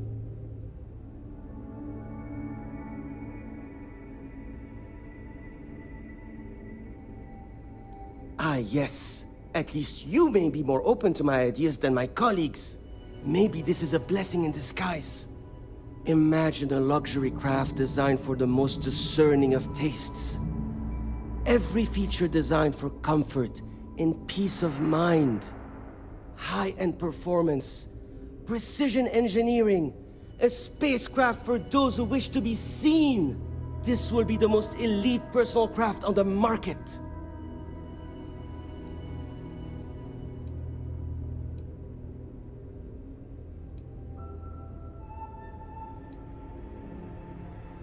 The ship should be mid-size, spacious but not bulky. We'll want to build it with the highest quality, most expensive modules available. It should feel safe but not threatening. Focus on defensive measures, not aggressive weaponry. Above all, you should be able to picture your favorite celebrity, or Walter himself, flying this ship and influencing others to buy as well.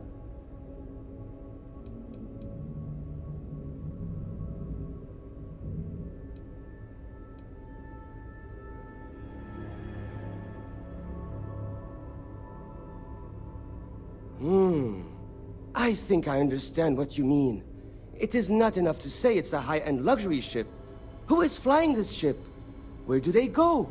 What is their story? And why do they crave such attention? Oh, thank you. I will think on this and improve on my proposal.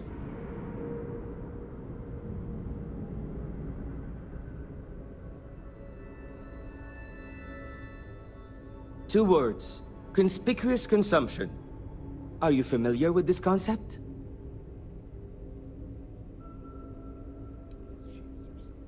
Of course not. It's when someone buys something expensive, mostly because it is expensive in an effort to show off their wealth to others. So, if we target what the wealthy elite and celebrities want, and sell the ship at a premium, they will buy it, and others will follow in order to be trendy. Imagine a star like Borealis is seen getting out of one of our luxury ships. Everyone is going to want one, so they too can feel like a celebrity.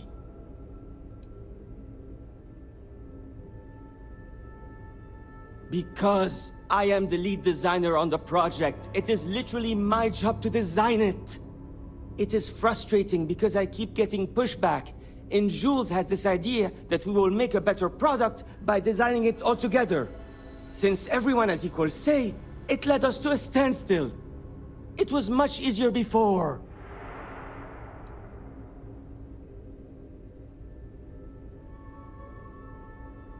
Just because I do not like how corporate we have become, doesn't mean I don't like getting paid. Besides, with every successful ship I design, I believe I can influence the company to shift away from typical corporate bullshit and back to taking risks by pursuing art and innovation. Then again, here we are. Yeah, see you. Hi. Need something?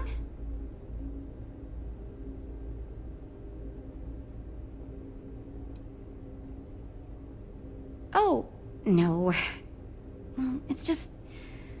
I'm a little new here, and everyone's got these big, flashy designs.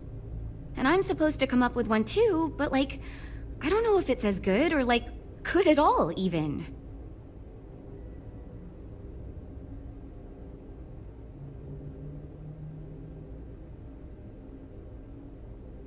Thank you for saying that, but like, really? I don't know. Whatever. Here goes. So, I was thinking that we could really use a recreational craft in our fleet. But not like super luxurious like our Adonis pleasure yacht, something marketed more towards families. Something Mom and Dad could pack up and take the kids on vacation. You probably think that's stupid, right?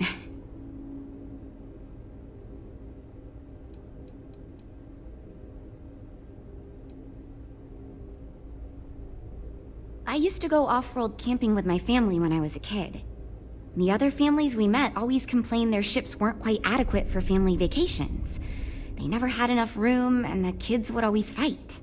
I've done some market research, and like, no ship manufacturer seems to be making ships for things like this. Which means even if the demand is low, we can fill this niche and still sell a lot.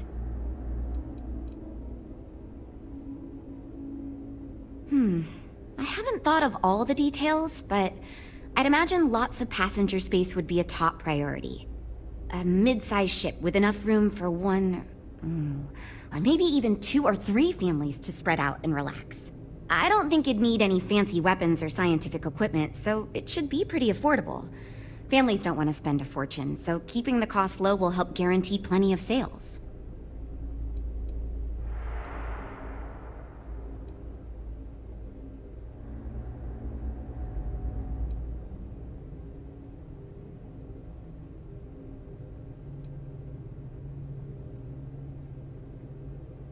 Oh, really?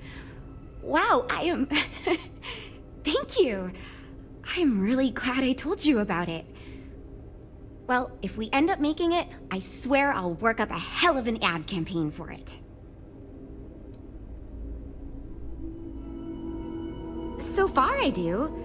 But, just between you and me, I feel like I'm in a little over my head. I feel like I have no idea what I'm doing. But my bosses really seem to like my work, so... I don't know. I mean, I guess I'm doing something right. I still feel weird pitching ideas to people who have been at this for so much longer than I have. It's... interesting. I'm new, and I've never done anything like this before coming here. Marketing for ships, specifically, that is. There are so many things to think of for different demographics, like style, features, cost, and all that. And you also need to think about offensive and defensive capabilities, because space is dangerous, and people need to feel like the ship they're buying is safe.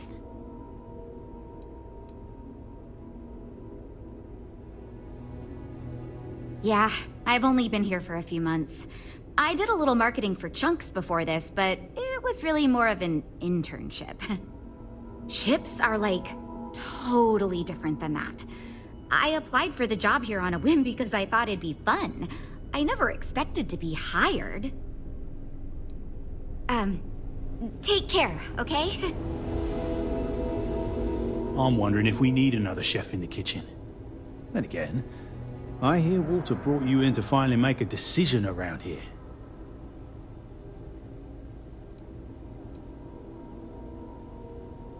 Well, how do I put this? My co-workers are smart people. But between you and me, they're in way over their head with this project. Jules especially. She's new at being a project lead, and has insisted we design by committee, so everyone's voice is heard. Admirable. But no one could agree on anything, and we're running significantly behind because of it. Good.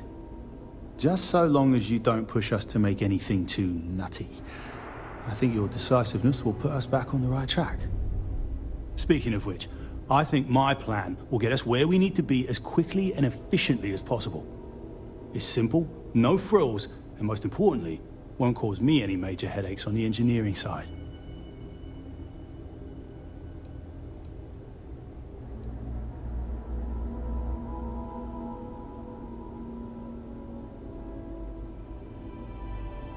Let me tell you, all the creative minds around here are so concerned with designing the most innovative and fancy ships possible.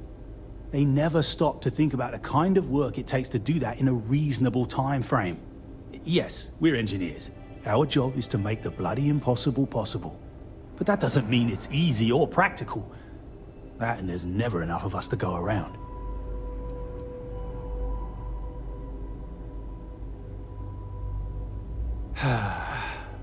Couldn't figure it out from the engineering talk? I'm an engineer, mate.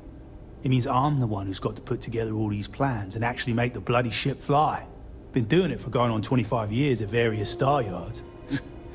They still haven't realized this place would fall apart if not for me. Instead of letting me get to my work, they keep giving me fancy new titles and got me tied up in endless meetings like this one.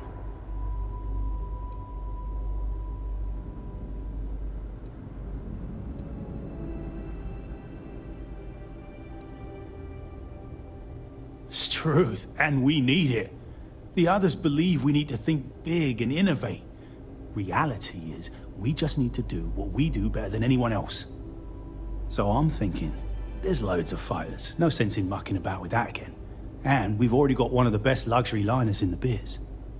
What I figure is, the cargo running business is booming, and no one's quite built a personal craft like that to serve the working class folk.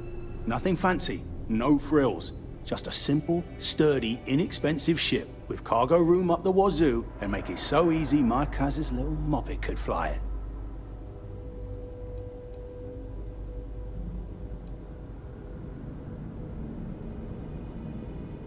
Our objective should be to build a huge ship with plenty of cargo room while keeping the costs low. Doesn't need fancy equipment, just the basics. Basic weapons, basic defenses, basic scanners. You get the idea. If we go with a design like that, I can focus on quality construction, and the ship will practically sell itself.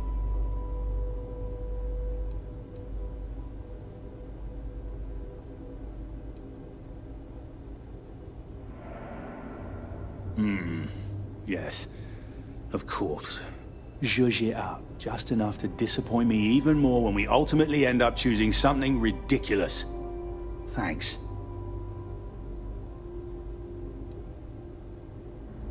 I assume you mean the company and not the people. Because even if I didn't already think so, I'd tell you that both Walter and Issa are great. The company is still kind of young as far as Star Yards go, but it seems to be going in the right direction. Despite what it may look like. I've been doing this for a while at other Star Yards, and so far, we're avoiding a lot of the mistakes some of the older corps have made.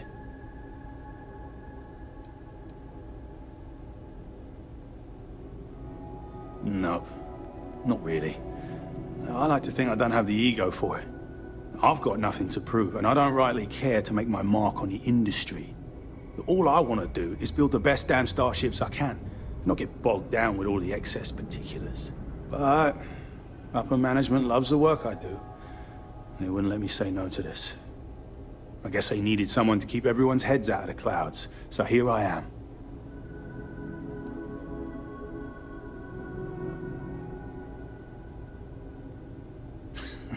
Yep, that's me, innit? Been here since the start of the company. Done engineering for going on 30 years total. Though I keep telling them, it's senior, not lead engineer. I've got no interest in being lead. Too much management. Not enough tactile work. And yet here I am. Resigned to my fate on the R&D team. Right. Take care. So, you're Walter's friend. I know he chose you to head this project as some sort of favor? Honestly, as senior technical designer, I was hoping to receive that honor, but, there's always next time. Regardless, I'm excited to help you out. Do you have any experience building spaceships? Good. We were worried you knew nothing, and this would be a complete disaster. As long as you are willing to listen to us, we may still avoid that outcome. Now, I know you've been asked to give feedback on our design proposals. Would you care for a brief synopsis of mine?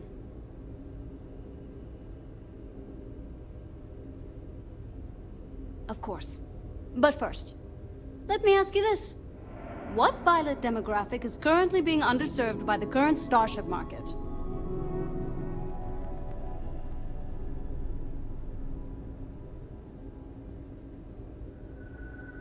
Well, you're no fun.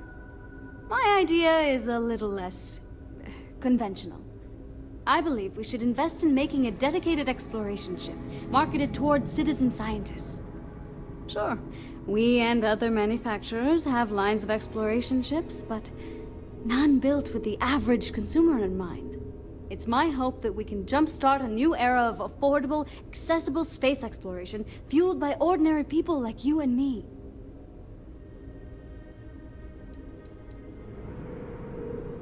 I'd start with a small ship profile. It won't need much storage or passenger capacity. Then, of course, you would want an advanced grav drive to reach deep space and plenty of energy for extended flights. In order to keep costs down, it likely doesn't need expensive weapon systems or defensive measures. It won't need those where it's going. And of course, high-end scanners and other scientific equipment is a must.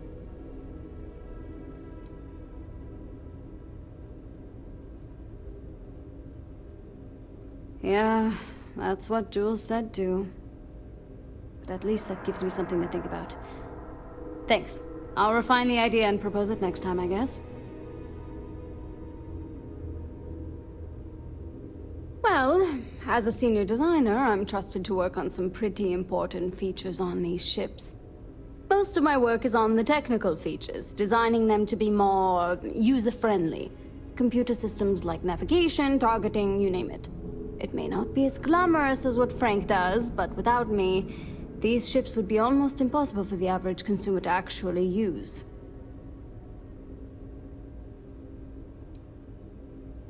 Why do I feel like answering this could be a trap coming from someone who was sent here by Walter to step in and take over our project? It's not like I have anything to hide. I used to think working for a super wealthy corporation would be terrible, but honestly, it's pretty great. They've been good to me, and the stability is way better than any startup. I've had opportunities I wouldn't have anywhere else, so yeah, pretty great. See you around, I guess.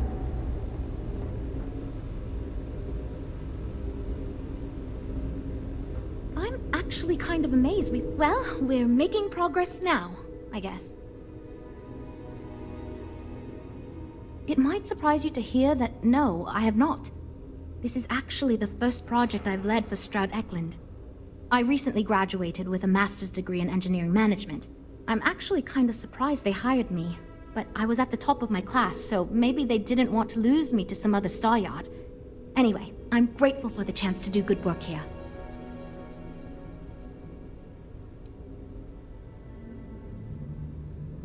It means I'm responsible for making sure our projects are carried through to completion. I'm not the one calling all the shots per se, but I do need to ensure the people making those calls are empowered to do that within the limits the executive set for us.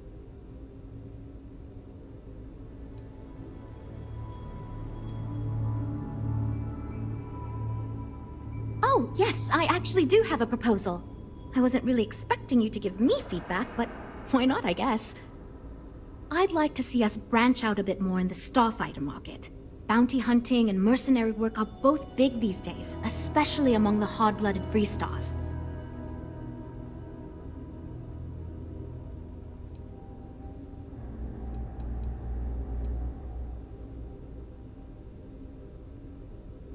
We'd want to give it strong weapons, tough defenses, plus good speed and maneuverability. Most starfighters are fairly small, and the tricky part is keeping costs down with all those fancy modules.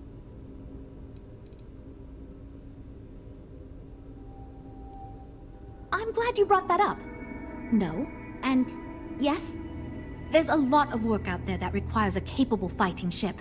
But the real success comes from UC military contracts, which we would hope to attract by building a higher-end version of this ship platform for them.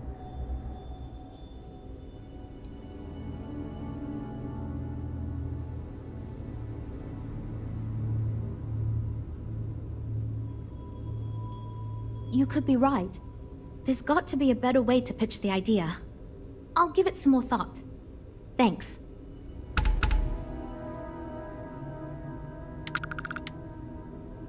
We'll talk later then.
you have a good stay. These ships are something else. Well, what do you expect? Nice to see you My again. family is Are you ready to do some business? Then you throw in Walter Stroud. Still. Absolutely. Literally.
To ships that give Tayo a run for its money?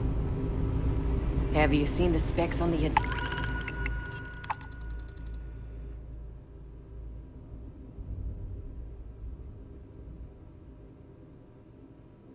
Adonis? I'd rather be in a ship that can... We have a state-of-the-art I don't want to army. be a target. If you need anything, just Maybe ask. the Venture, then. Oh, you've come to the right...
Unknown vessel. Prepare to submit to...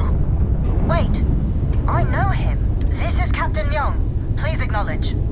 William, nice to see you. Been busy risking your ass for total strangers, huh?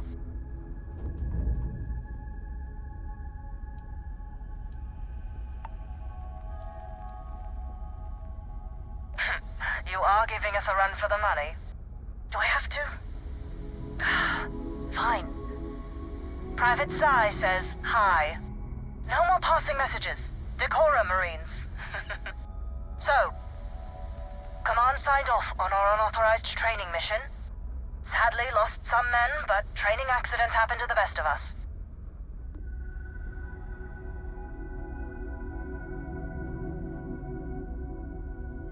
I stand by it. You'd make a hell of a Marine. But, damn proud to know you two. Command's shipping us off to parts unknown. But would you accept a final parting gift?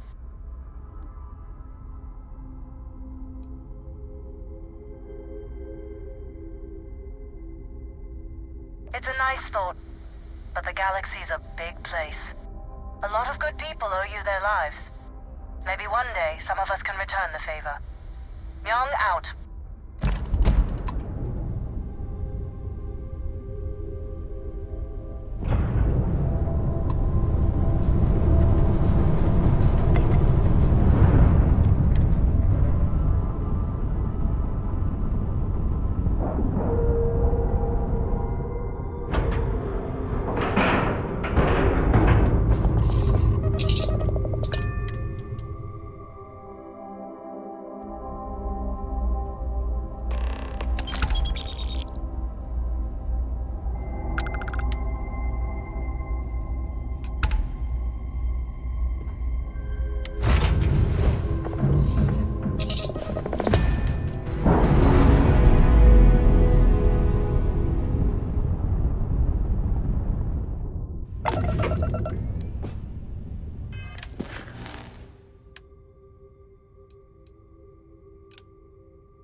I came out of curiosity, but...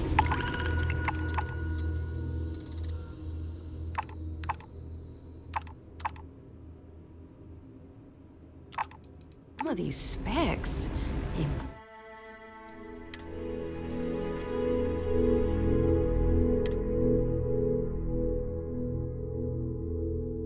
Impressive. If I were Tayo, I'd be very concerned about the new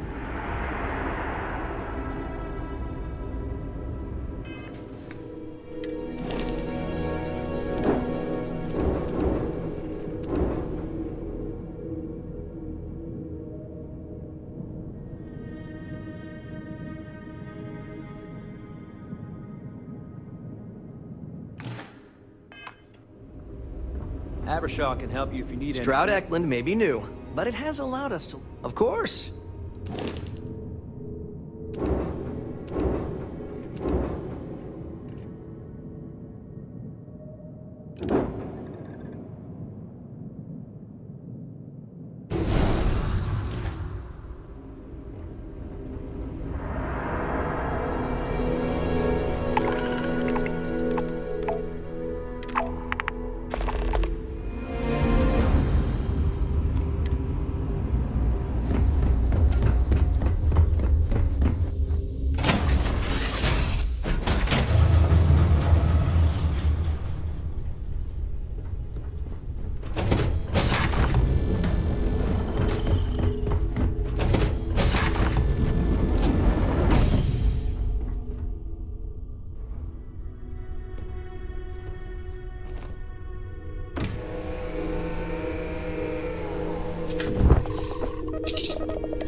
If a ship jettisons their cargo, usually I let them live.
really did think this place would see a bit more action.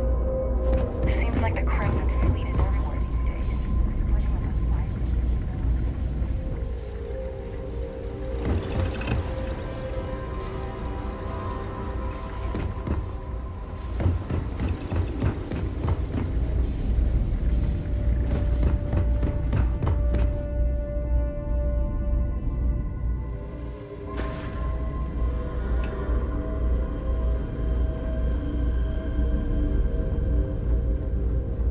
Hey, what can I do for you? It's a little surprising, isn't it?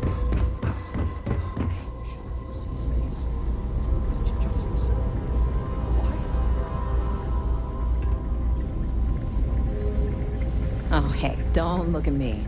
I'm just here for the liquor and the, occasional odd job or whatever. Time was this place would be full of pilots, soldiers, and well-to-do types. Look at it now.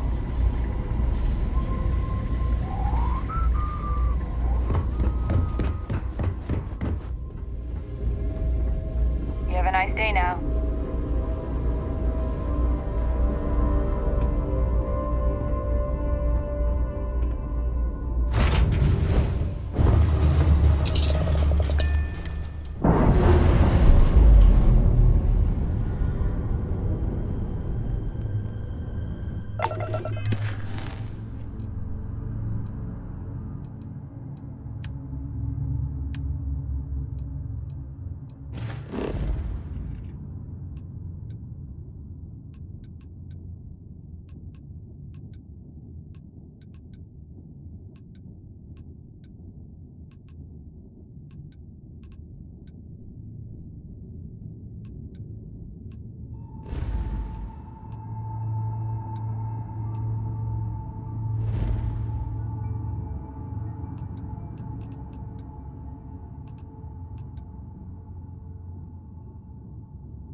Must have cost a fortune to build this place so fast.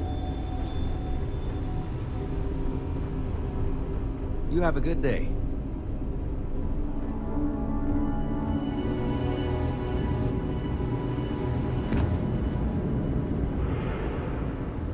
We're all super glad you... I'd like to believe that you can help my team work well with each other again.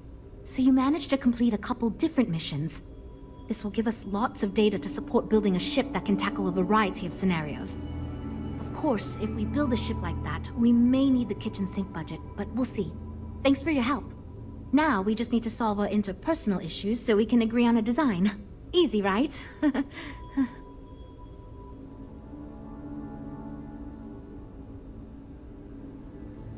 You seem awfully confident for someone who doesn't know how long we've been dealing with this. I've tried everything I can think of besides some sort of hokey team building exercise. So, what do you think you can do differently?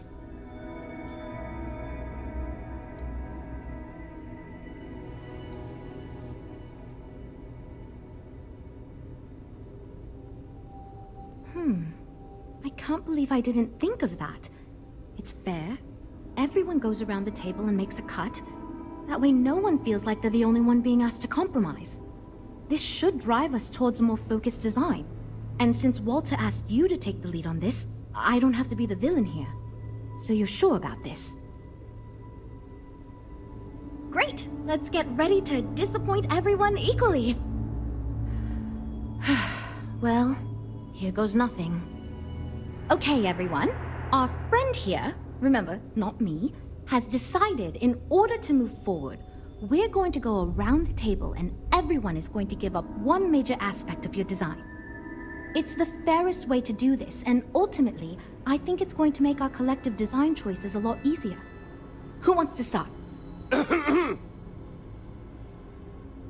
Okay, fine. I'll go first. I'm willing to cut some of the included hardpoints. It'll mean less firepower, but the consumer can still add them afterwards, I suppose. You're looking at me, huh? I guess that means you want me to go. Oh, look, I'll be easy. You know I wasn't looking for anything fancy, but if I've got to make cuts, we can reduce some of the cargo base. I guess we can cut some of the extra sensors and data collection equipment? As long as this thing can still make it to deep space and back with no problem, I'll be happy. I'd be willing to give up some of the passenger space, maybe. Yeah, that should be okay. Frank? What? I already agreed to cut a significant portion of the luxury features. Remember? I shouldn't need to cut anything else. Well then, that wasn't so bad. I feel much more confident we can actually build this thing. This is going great. Just fantastic. Based on the decisions you made, it looks like we're going to end up with a very reasonable ship design. I have no worries about the feasibility of manufacturing and selling it.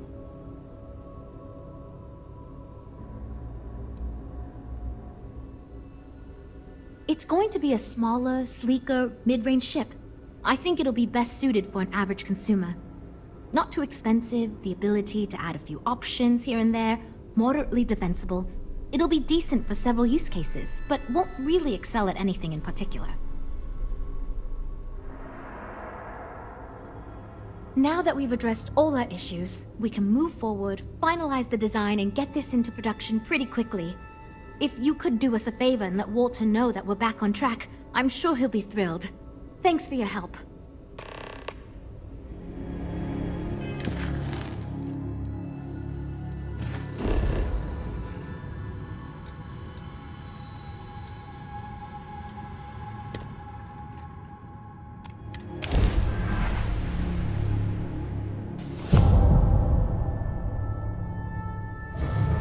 This is UC Security. Prepare to be scanned for contraband. Scan complete.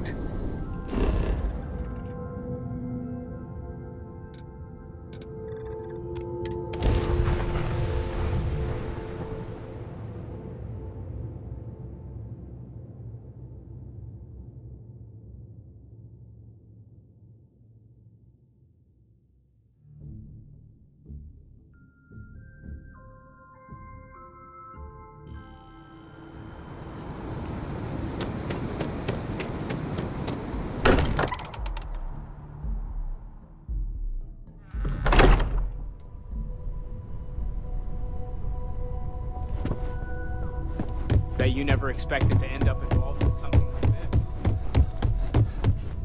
At this point, I don't care what you have to do to get that project back on. Good to hear. I figured as much. See, I just finished looking over the final design they sent over before you arrived. I've got to say I'm impressed with it. It's a bit safe, but also an elegant evolution of our past designs. I think it's going to be a great addition to our fleet. I'll be happy to make it my new personal ship. Additionally, I want you to have one of the first off the assembly line for all of your hard work. Feel free to pick it up at the Star Yard. Thanks again.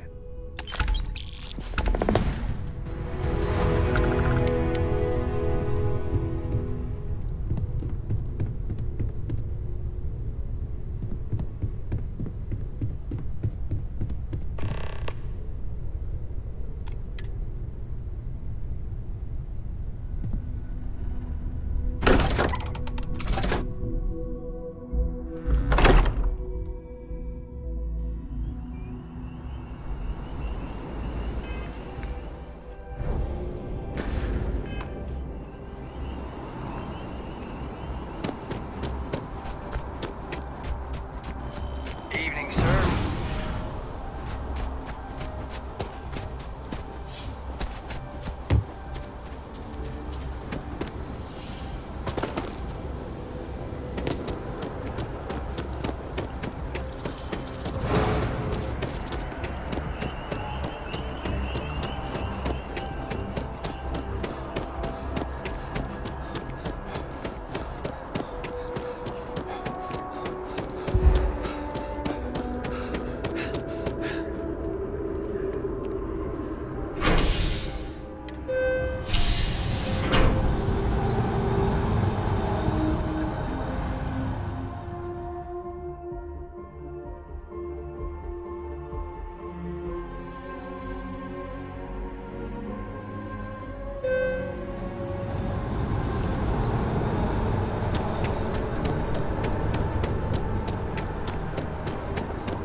Yes?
Deimos or a Stroud Eklund?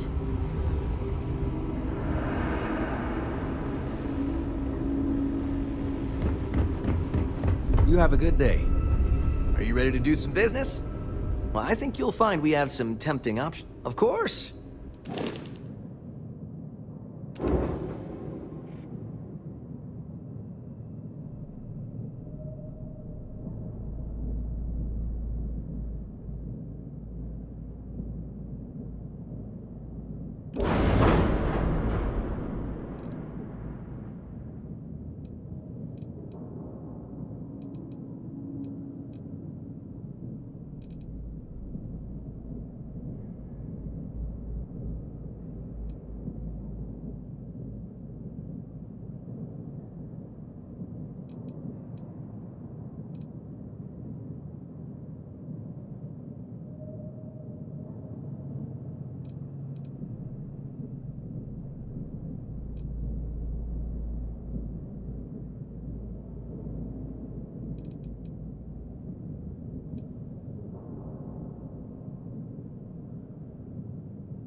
nice to see you again.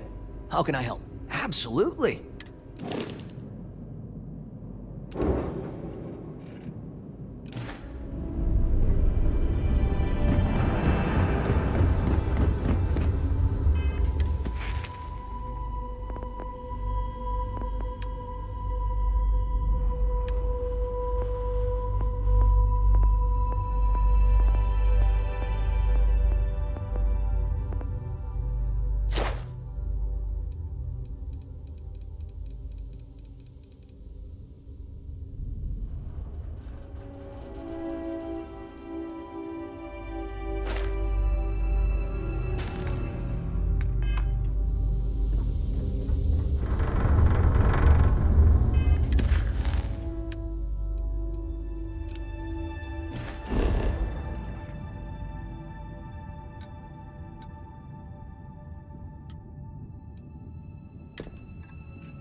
Star Collective Space.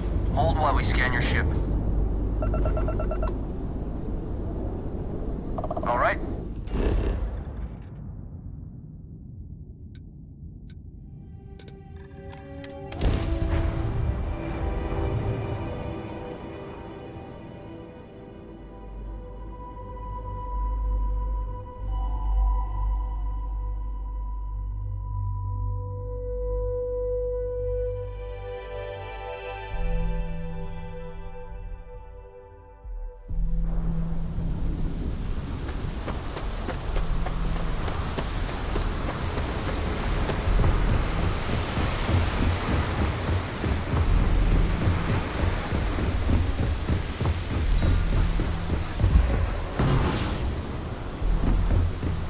Keep moving. Scanners won't hurt you.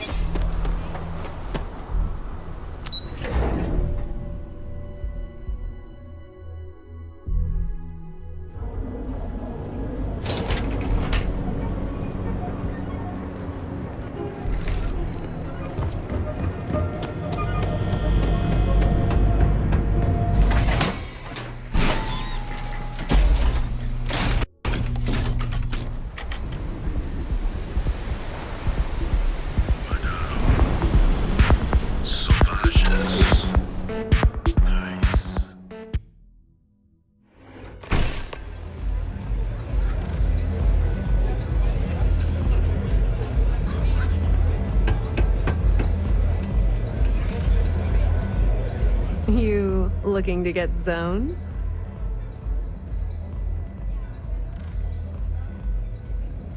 Yeah? Well, if I had a credit for every time I heard that line, I wouldn't be stuck working in this place. So, I'm guessing you're the rook that Delgado sent. Well, let me save both of us some time. Turn around, fly back to the key, and tell the big boss that I'm in no mood to screw around. We'll make this deal when he starts taking me seriously.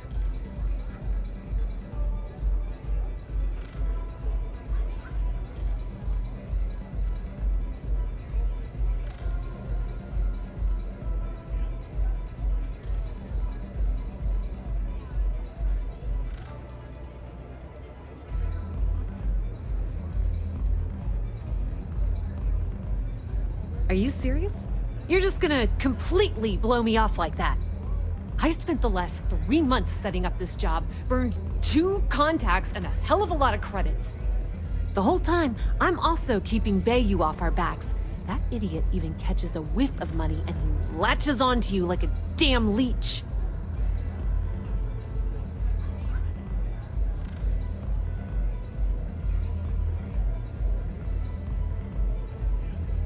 All right. I get the point. Let's just get this over with.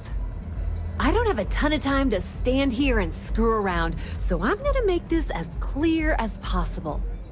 You want the conduction grid tech, then you're gonna have to download it from the power core of Generdyne's facility in the underbelly.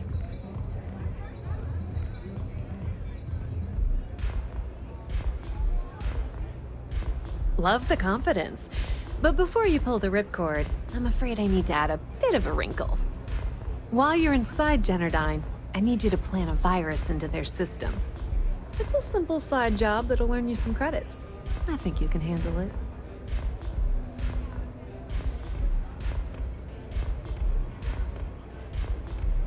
Well, look at you. You're smarter than I thought. Generdyne has all sorts of tasty, valuable snacks in their databanks, and I want access. Here, take this microdrive and access the computer in Brayson Bayou's office. It'll do the rest on its own.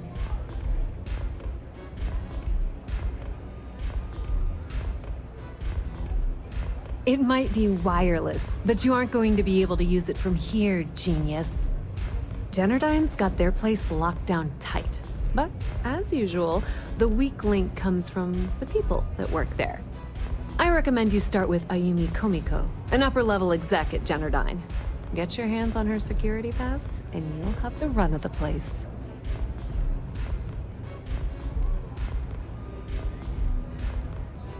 Ryujin Cloud doesn't mean shit at Generdyne. So you're gonna have to deal with Komiko and potentially her boyfriend, Benjamin Bayou. Anyway, you can find Komiko at Euphorica. Talk to the owner of the place, Micah. She'll point you in the right direction. As for dealing with Komiko herself, she's got an office in the trade tower if you're looking for something incriminating. The rest is up to you, Rook.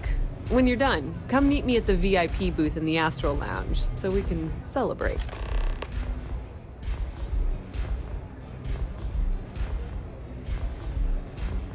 Businesswoman, tough as hull plating. She's the COO at Generdyne, and I can assure you she didn't get there with her winning smile.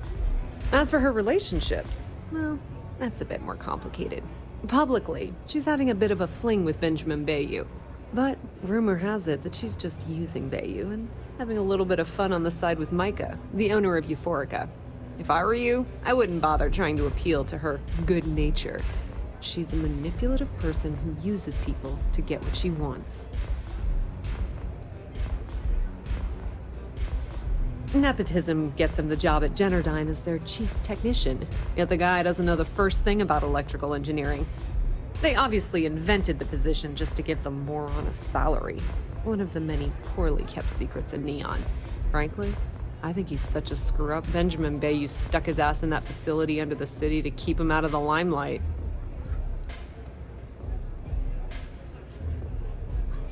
Pretty laid-back club over in Ebbside. Owner's name is Micah. She's young, but sharp as a razor, and has gang muscle to back her up. The little Aurora lounge she has tucked away in the building is the real gold mine. Said she modeled it after opium dens on old Earth. Bayou takes a cut of the profits, of course, but rumor says it's way less than he usually takes. No one knows why. Not much to tell, really. Thanks to their nifty little conduction grid, they're able to provide power for the entirety of Neon. Damn thing was supposed to be some kind of miracle invention, turning lightning into usable electricity.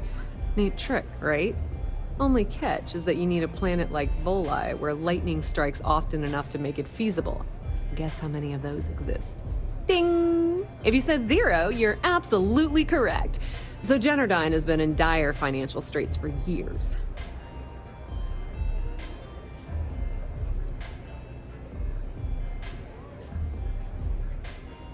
Loaning them credits? No, that's not how things work around here. The only reason they haven't folded is because they charge exorbitant fees for power. I'm talking 2 or 3 times what it costs in New Atlantis. Okay, now, on to round 2 of our little game. Guess who has a major stake in Generdyne and soaks up all that delicious profit?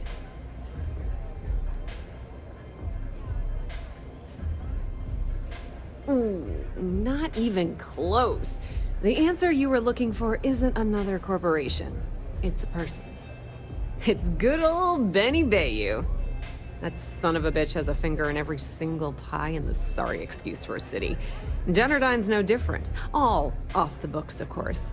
How the hell do you think Brayson Bayou got the job down there? It wasn't because of his good looks or smarts, I can promise you that. Just grab that tech and plant the virus. Should be a cinch.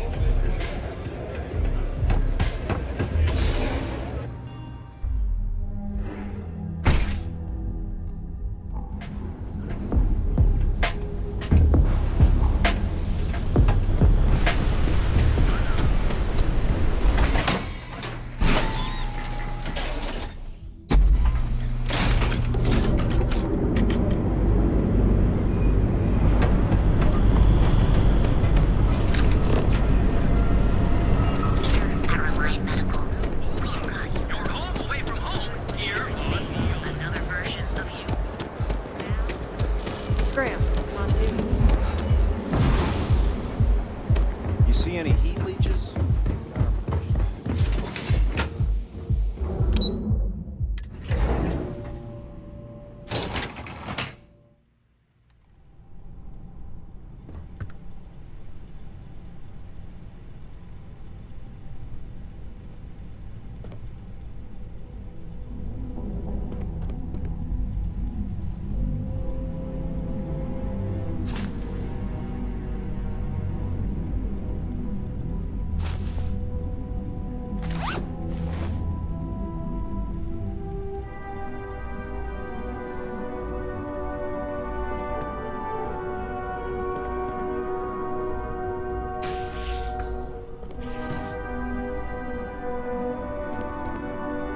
Yeah, what? Is this important? I'm really busy right now. Let me save you some time. If you're here for a job, we're not hiring. If you're here about the conduction grid tour, we shut it down a year ago.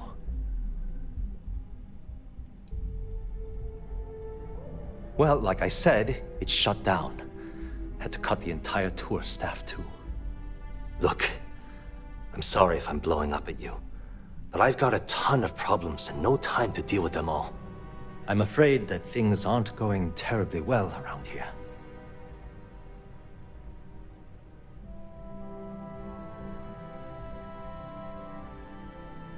I don't care if I'm allowed to or not.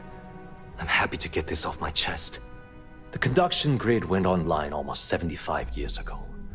And since then, we haven't developed a single groundbreaking innovation. At this point, the money we're taking in as a power utility barely covers the waste that's going on in the research and development division.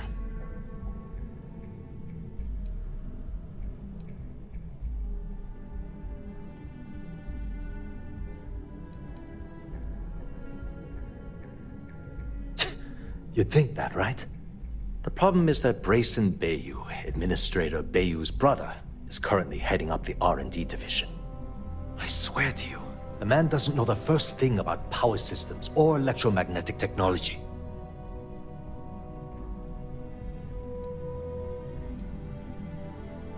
None whatsoever. Look, I'm running out of options. No one above me seems to care what's going on, but I'm willing to take a chance. I have a full report on Brayson that I want to send to Administrator Bayou, but I don't know if he can be trusted. What do you think I should do?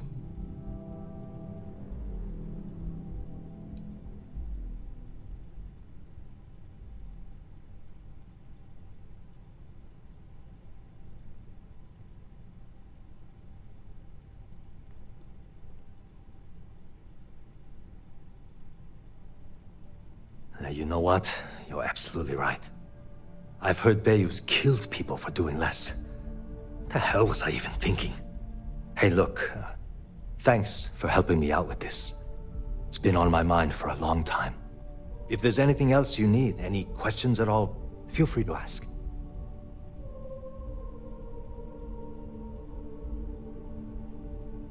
As long as it doesn't get me into serious trouble, ask away. Whoa. Okay, that's crossing the line. I can't discuss company matters like this.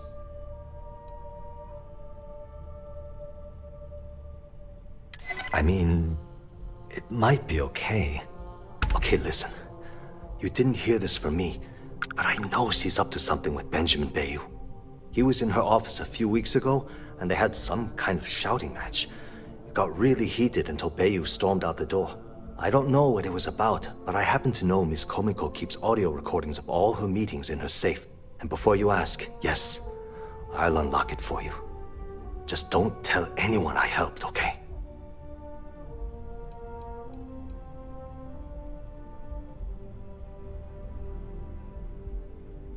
Sure, no problem. Hope to see you again soon.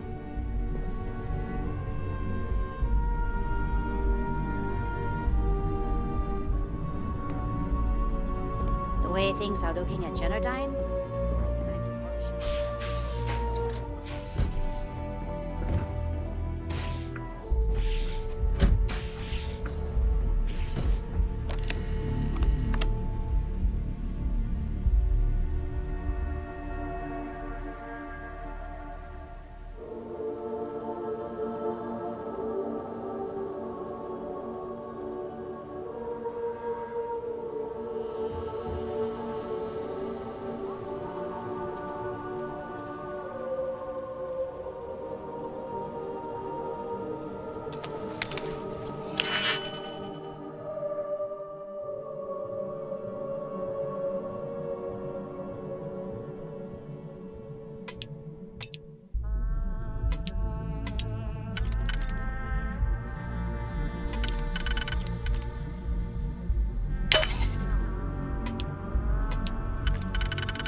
I used to be an actuary.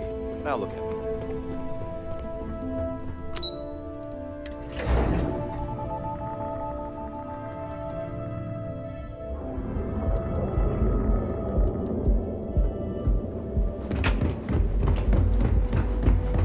Not sure if those Varun zealots were... Have you tried one of our advanced television? People joke, say there's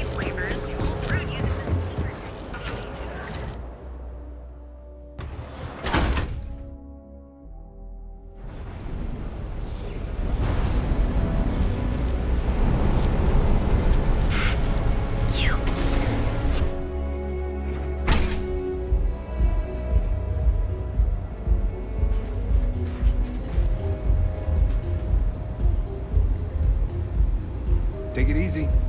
Come in and let your cares melt away for a while.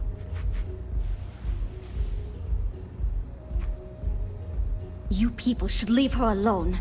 What do you want with her?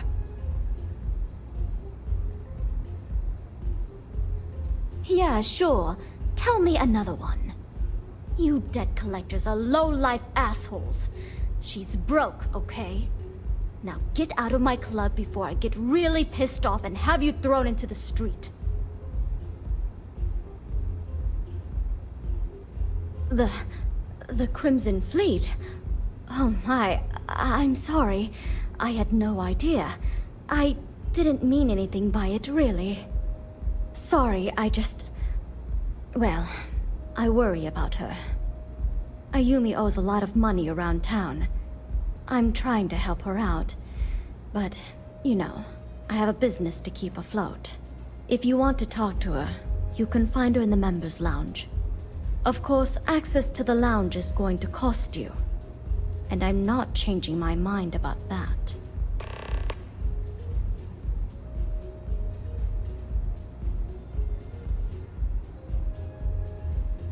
Excellent. Then here is your access key. Please let us know if anything in the lounge interferes with your comfort. Now sit back, relax, and unwind.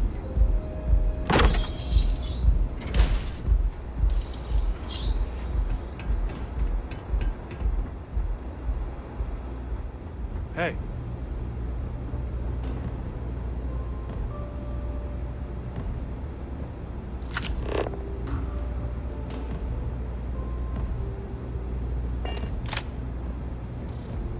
Yeah. What do you want?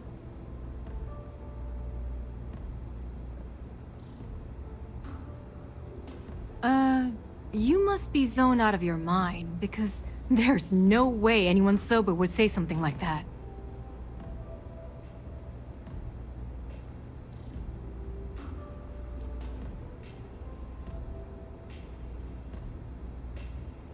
How the hell did you find that? It was Estelle Vincent, wasn't it? That bitch. I knew I should have kept that somewhere else. Here, take this pass. It should get you through the storage room entry to the facility. I'm warning you though. Once you're inside, you're trespassing in a high-security zone. That means they shoot on sight. Good luck. You're going to need it.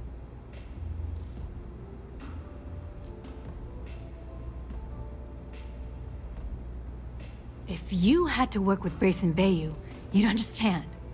The man is still a totally incompetent fool, and he's running our company into the ground. The worst part of it is that he's Administrator Bayou's brother, so I can't fire him. I can't reassign him. I can't even yell at him. It's like having a cut on your body, and you're helplessly watching yourself bleed to death. Except in our case, we're hemorrhaging money.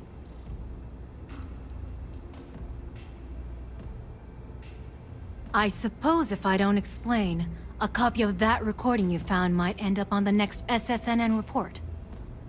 Okay, fair enough. A few years back, the previous CEO of Generdyne went missing. As the COO, I was next in line for the job. Instead, Bayou muscled his way into the company and gave me an ultimatum. Either back up his bullshit Mr. Harada identity, or I'm gone. I had no choice. But I decided right then and there, I was going to do whatever I could to take what was rightfully mine. If that meant seducing Bayou to tip him off balance, then so be it.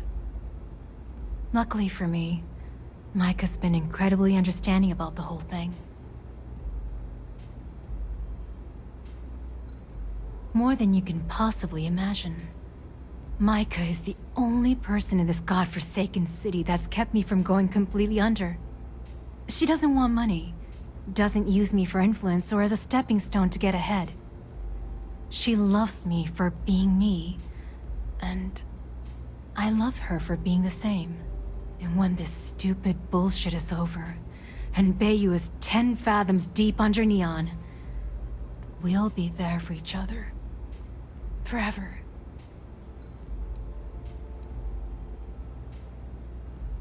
What is this? A job interview? I'm the COO of the company, second to the top, right under our esteemed CEO, Mr. Harada, also known as Benjamin Bayou. So when you ask me what I do for Generdyne, the answer is nothing. The Bayous run the show, and I tread water. The salary helps, of course, but at the end of the day, I'm just a joke. Sitting in an office to make things look legitimate.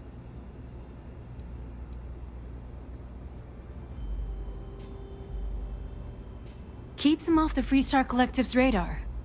They might actually step in if they discover that the same person controlling the city's regulations and bylaws benefits financially from them.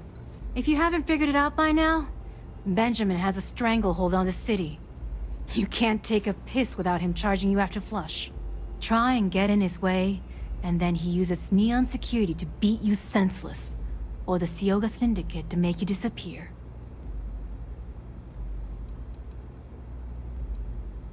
I just know this is gonna come back to bite me on the ass.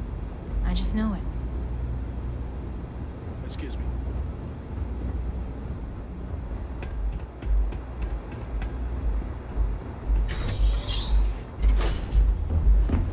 You good?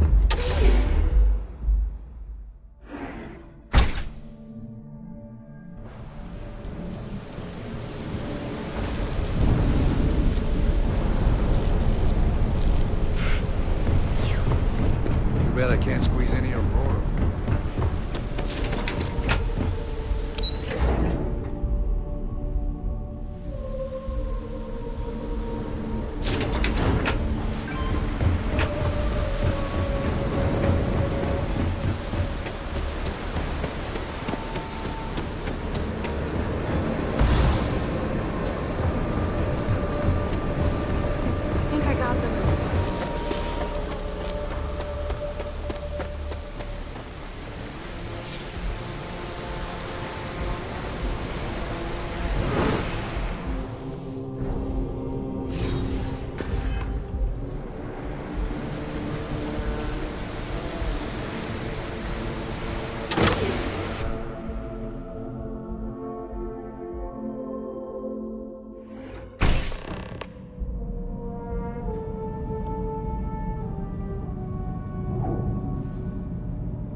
advised that hostiles may be in the area.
Ah, yes.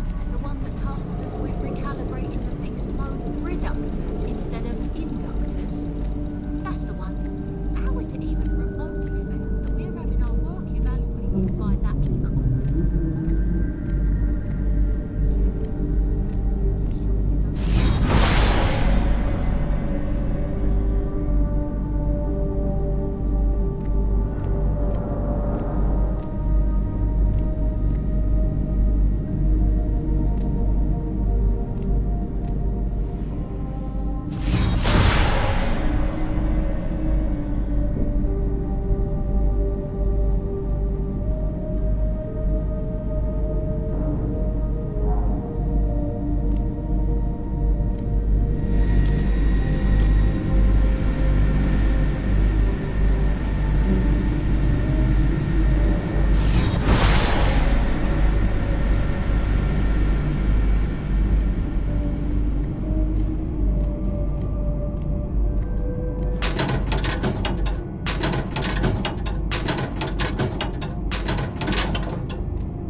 Technician Shibata, currently posted to Genodyne's R&D laboratory.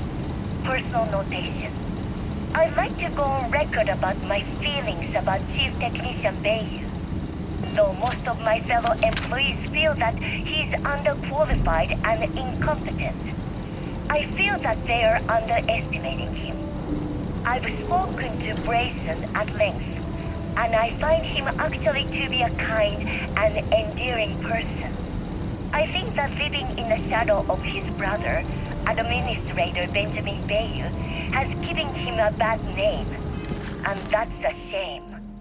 From what I can gather, he was placed in his current position against his own better judgment and asked to do the impossible. It's an unfortunate situation, but I will endeavor to get the rest of the technicians in the department to be more supportive.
it's you. I was wondering how long it would take you to get down here. If you want the encryption cipher, you're welcome to it. I just don't want anyone getting hurt.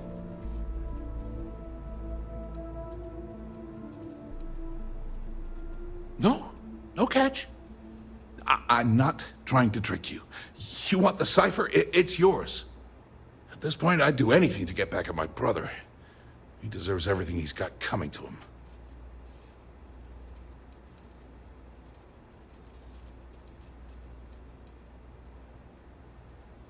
Oh, don't patronize me.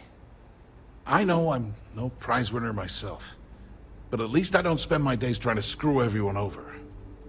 You know, I've spent my entire life living in Ben's shadow. Everything always works out for him, while I've been bouncing from one job to the next, barely keeping afloat. And all the while, he laughs at me behind my back.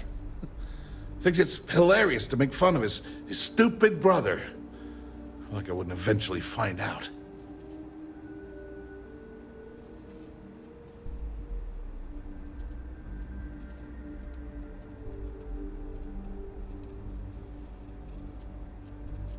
Yeah, that would be nice. You know what? I am sick to death of being pushed around. It's my turn to take control for once. The passcode for my terminal is GEN-41A18. That should give you access to the cipher and whatever else you need. I'm getting out of here while I still can. After you're done, I suggest you do the same.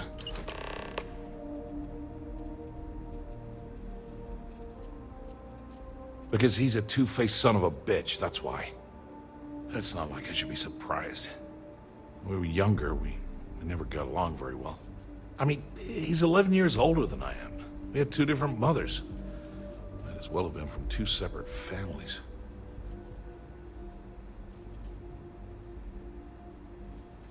That's an understatement. I never knew my actual mother. She was my father's mistress.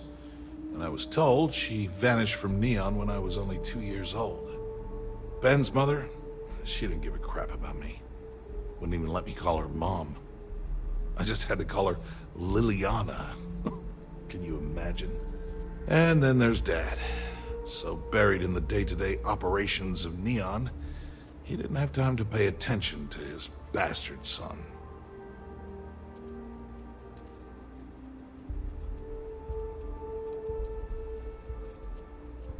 Yeah, I've tried, but I always hit a dead end. It's as though she was here one day and suddenly vanished the next, and then her existence was erased from everyone's memory. I wouldn't be at all surprised if my father had her killed to avoid public embarrassment. That's the kind of man he was.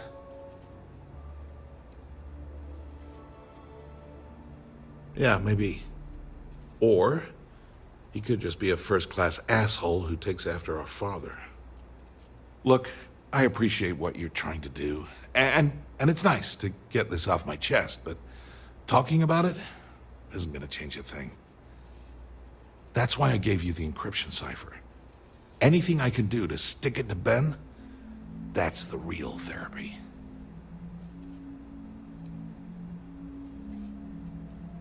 As usual, you can thank my dear brother for that. At first, he made me deputy administrator. That went well, until I wouldn't cooperate with Owen Dexler and all of his thugs at Neon Security. Then, he had me work with Valentina over at Xenofresh, helping with Aurora distribution, until she pinned a credit skimming scam on me. And now, here I am, chief technician at Generdyne. I don't even know the first thing about electrical engineering.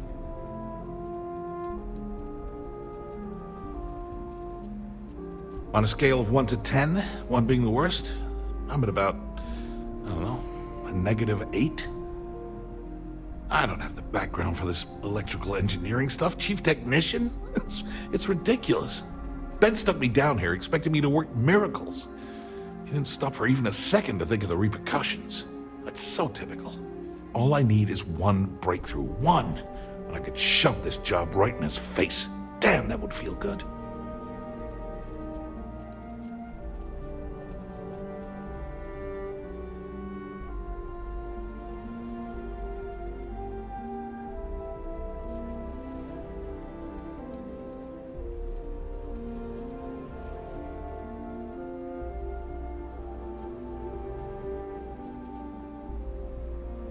Holy crap.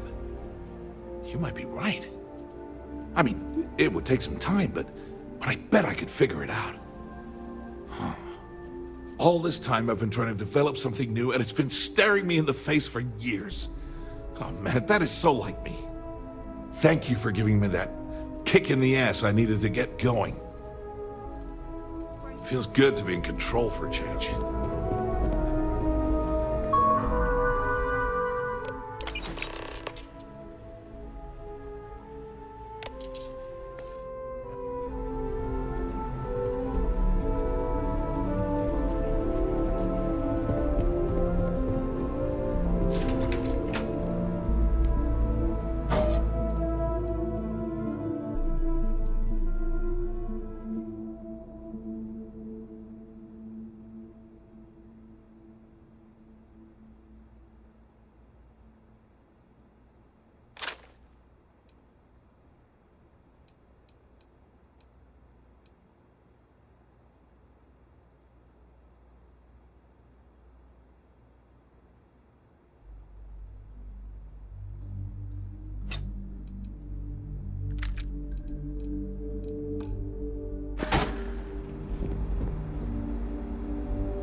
There you are.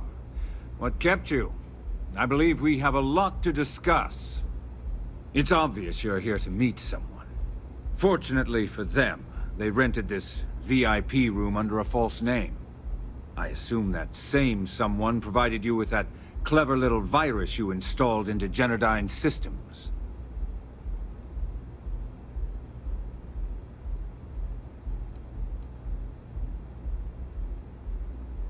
Oh, I will. With or without your help. You know, I should give credit where it's due. That virus is quite impressive. It will cost me tens of thousands of credits to remove. That's the last time I'll ever take the Crimson Fleet's capabilities for granted.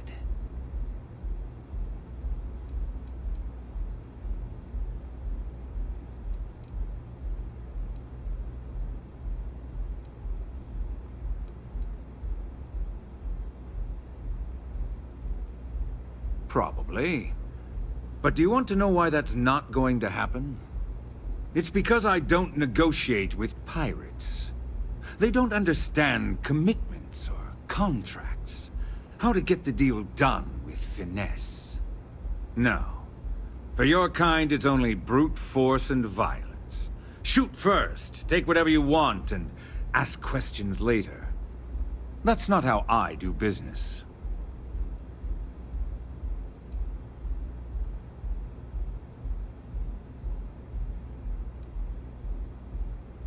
It may seem that way, but for every rival I've had thrown into the ocean, I've made 2 times as many legitimate deals.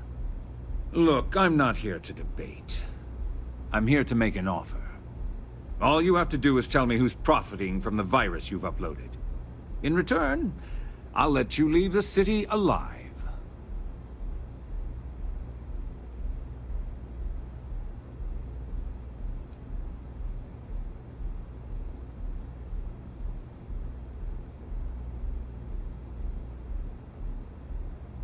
Brayson? Interesting. And here I thought my dear brother was simply a coward. Perhaps I've misjudged Brayson. No matter. I'll deal with him soon enough. So, I assume this concludes our little arrangement, and you'll be leaving our fair city.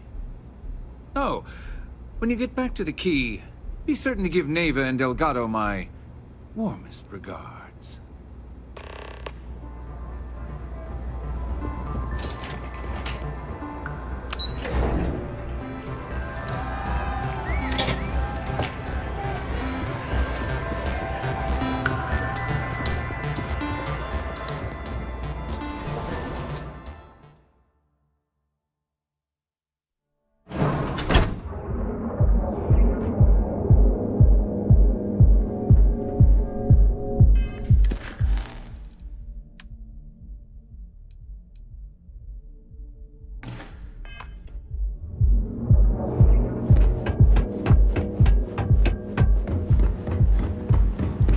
Be careful if you run into those weapons.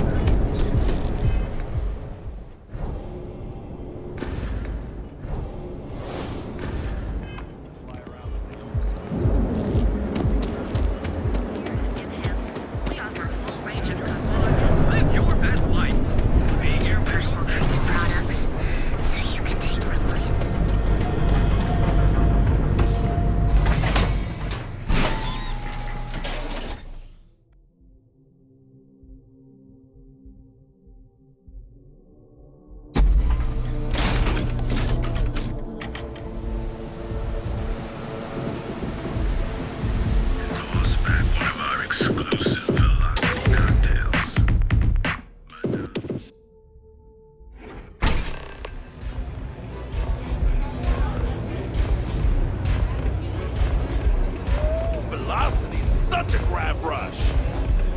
You tried Velocity yet? It'll change your life. Glad you're back. Sorry about the whole Benjamin Bayou thing at the Astral Lounge, but I didn't have much of a choice. Can you believe the nerve of that smug son of a bitch? The man is priceless.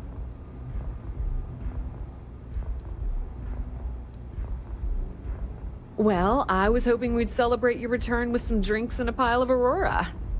I was about to start partying early when Boone Morgan tipped me off that Bayou was on his way down with some neon security goons. I'm pretty sure I missed him by less than a minute. Left a ton of good stuff behind, damn it. So I've heard. Throwing Brayson under the bus like that. Ouch.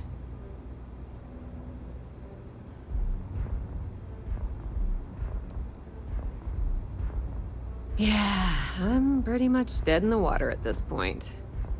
Since Bayou flagged the virus, I can't risk accessing the system now. All that work I did trying to crack Generdyne is gone. Now I'm in a bit of a bind.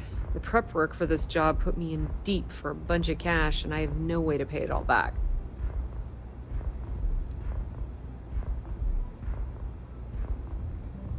That's pretty cool of you to offer, but I know what he's gonna say. Sorry, Estelle. This was your scheme. You're on your own. Believe me, he's not gonna be much help. Look, I was hoping you'd pick up on what I was trying to ask. What the hell with it? I'll just ask.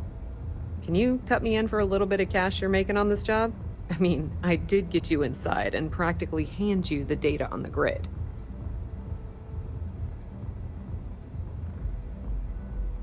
I appreciate that. I really do.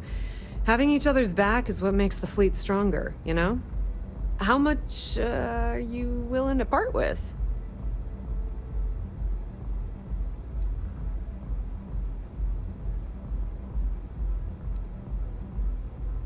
Wow, that's way more than I expected. I had no idea you'd be so generous. All right, I guess we're done here.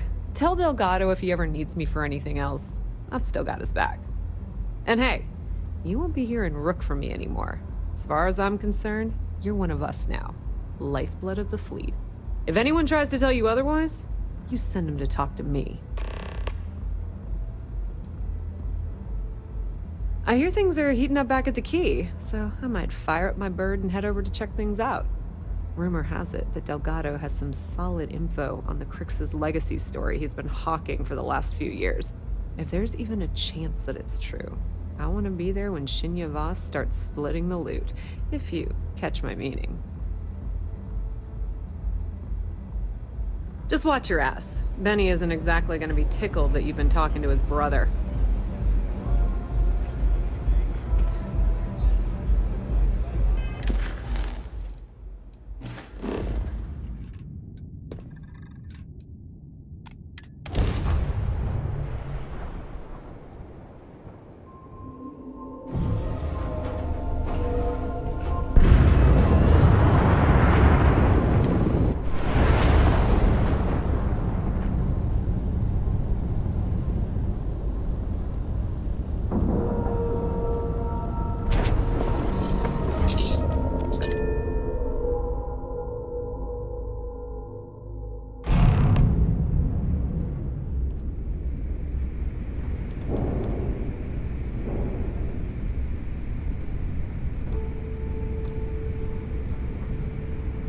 All hell's breaking loose, Rook. Delgado needs you in the repair bay with Jazz as soon as possible.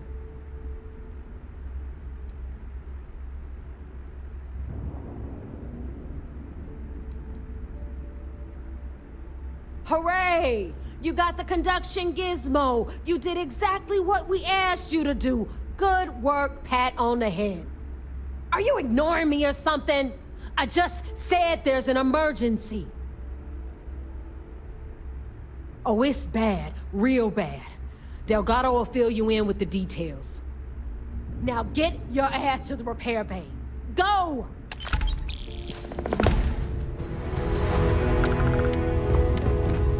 Is Mina seeing anyone right now?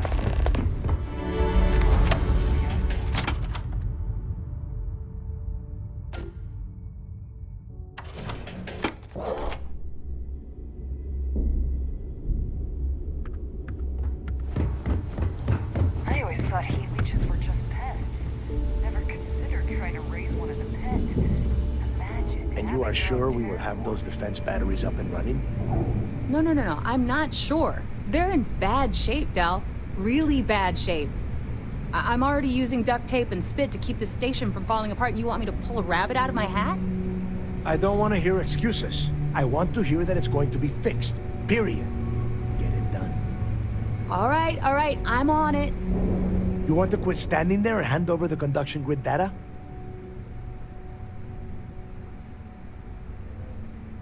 Ah, perfect. I'll take that. Dependable as always. Unlike some people we know. Oh, that's real funny. All right, listen up because I don't want to repeat this twice. We've gotten word that UC Systef is massing somewhere nearby for an attack on the key. While we prepare for their arrival, I want you to head straight for Bannock 4 and bring Crix's legacy home.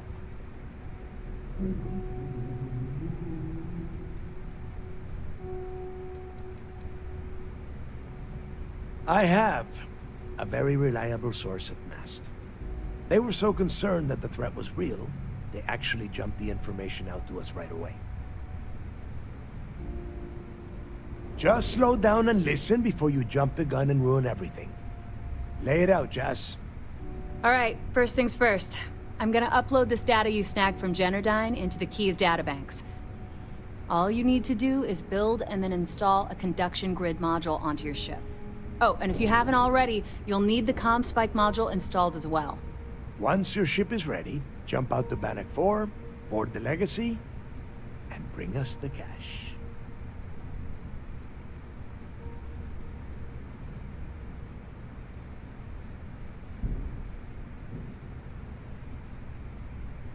Exactly. I already have one ready for you. After you board the Legacy, be on the lookout for 2 transfer modules. They're special keys that allow access to the ship's vault. Once you locate the vault's control center, hook up the data core, and download everything they've got. And before you get any bright ideas, like running off with the money, that currency is going to be heavily encrypted. Only a genius like Shinya will be able to crack that encryption, so bring it back here right away.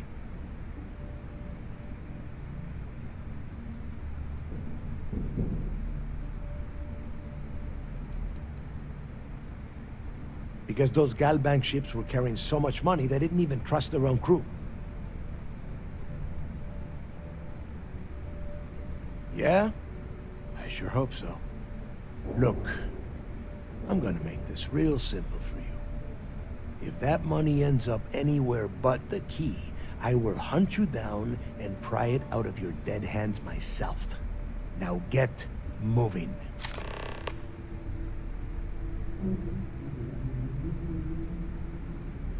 The toughest nut to crack is if UC Sistef brings in the Vigilance. That Commander Ikande has himself a hell of a ship there. Advanced shield tech, bristling with weapons. I would love to see that thing burn. If we hope to stand a chance against it, we need those defensive batteries, and Krix's legacy. You've met some of them already. Mathis Castillo, Yevgeny Rokov, Juan Dayu, Estelle Vincent, and Adler Kemp. They might feel like independents to you, but each one of them has a stake in the Crimson Fleet, and each one of them wants a cut of the wealth. I am sending word out to every able-bodied captain that they are needed. We'll see how many answer the call.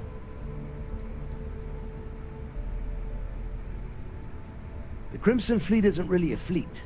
It's an ideal. A principle that Krix sought to set up so that pirates didn't infight over scraps. Over time, that notion has been lost. Captains have been turning their backs on the fleet, doing jobs on the side, killing each other.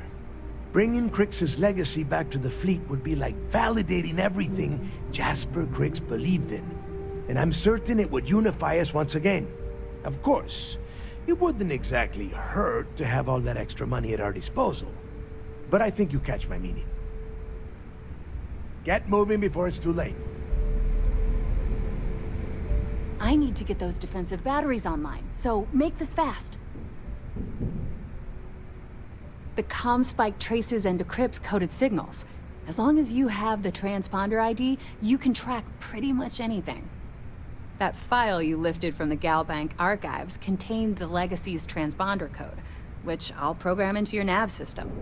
All you have to do is get within the vicinity of Bannock 4, and the comm spike will automatically point you to the target.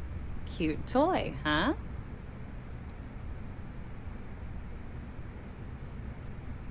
Well, you already know that the conduction grid does a pretty nifty trick. It absorbs extreme voltage and converts it to usable power on Neon. The version for your ship can still absorb incoming electrical energy, like, say, the EM field surrounding Bannock 4, but it can't store the power. Instead, it just scatters the EM harmlessly away from the hull, insulating you from frying every circuit aboard. As a nice side effect, I'm betting the module will make your ship somewhat EM weapon resistant and boost its shield regen. Lucky you. There are 3 defensive batteries, basically high-powered military space turrets, triangulated around the key. They were part of the UC's original defenses for the station. Pretty effective, too. Can put some serious hurt on enemy spacecraft. The good news is that the batteries have an incredibly wide field of coverage, so they can pick off ships trying to reach the key from any vector. The bad news is that they're 100-year-old tech. They keep breaking down and are expensive as hell to keep operational. Not a problem. Conduction grid data is all set up in the system, so should be an easy install.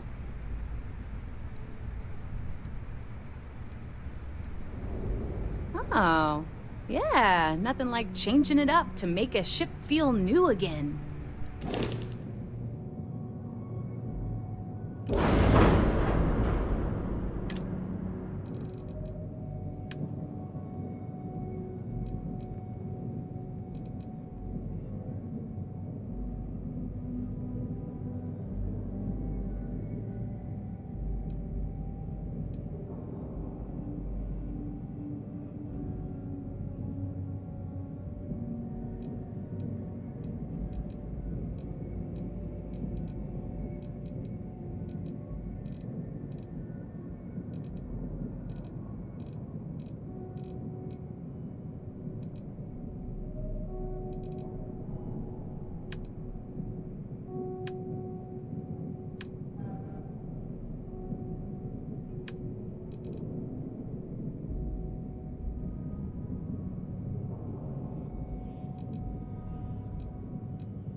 I need to get those defensive batteries online, so make this fast.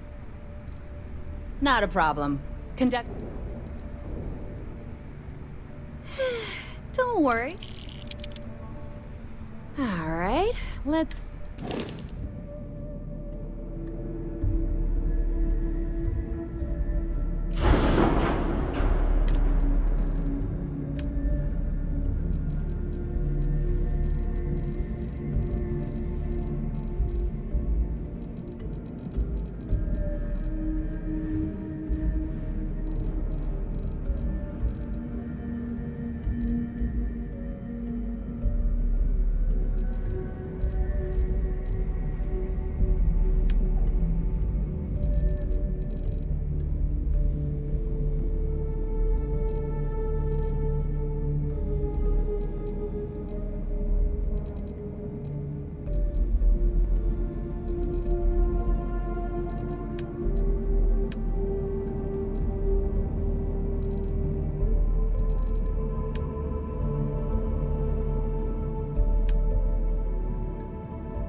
I've got what... You don't make it in this life without kinetic, electrum...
Done here? Fine by me. Yeah? Now you buy from me, you can look. Let's get you set up.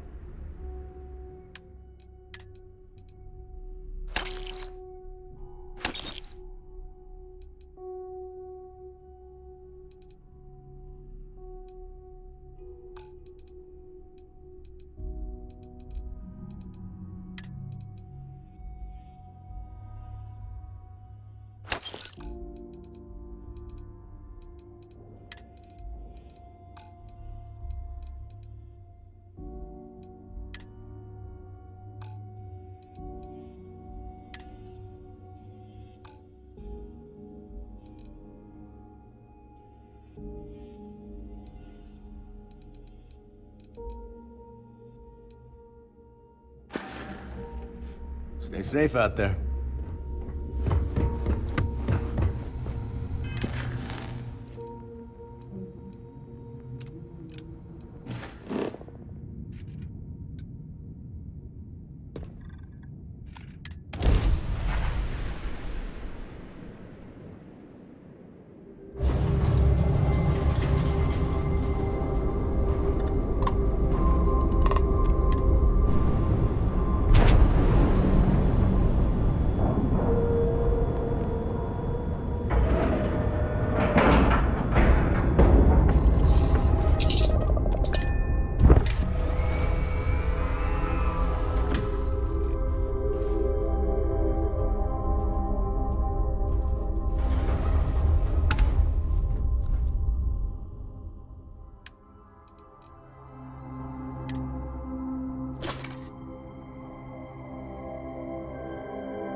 Lost a bet to one of the officers.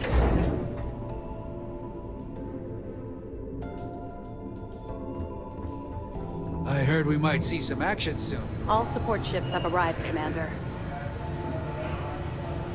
Good.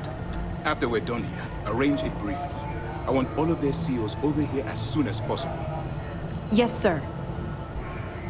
Remember to turn in any evidence fragments you I'm find. kind of worried about this Siren of the Stars business. It's not normal for the fleet. Anything you can tell us would be helpful. I wouldn't read too much into it. The fleet Training? hit whatever What targets in front training? of Yeah, I heard they even sent word to some of the contacts you met. They're writing an awful lot of checks they can't cover without Crix's legacy, but we'll be ready for them. Anything else? Damn it. I was afraid of that. I'll warn our ships to use looser formations. Hopefully Durand isn't as clever as she thinks she is, or you can help us take the batteries down when the attack begins. Was that all? Okay, well, if anything else springs to mind before you leave, please let me know. Nice work. Let me take a look.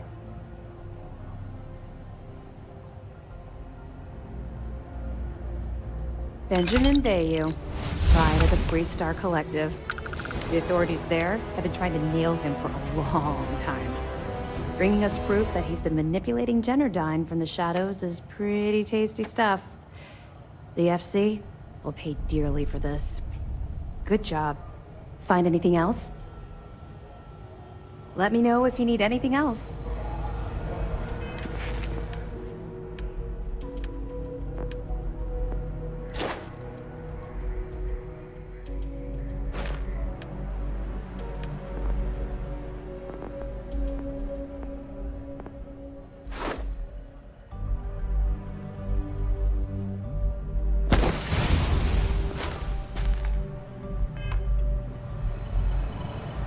Spending all this time with those pirates couldn't have been easy. There you are.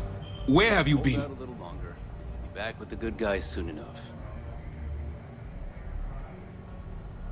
You mean your latest excursion to Neon?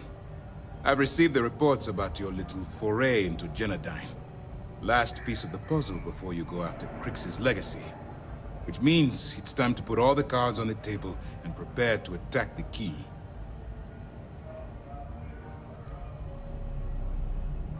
Good. The more confusion and panic we cause, the more damage we can potentially inflict. Before you jump to Bannock 4, I need to make one thing abundantly clear. The credits from that Galbank transport cannot reach the fleet. You have to bring them here at all costs. If Delgado gains access to those resources, we might be touching off a battle we can't possibly win. We've been monitoring the Crimson Fleet's comm chatter in the Crick system. They're gathering allies by making promises based on your success. As much as I hate to admit it, UC SysDef won't stand a chance. The fleet will become stronger and more unified than ever.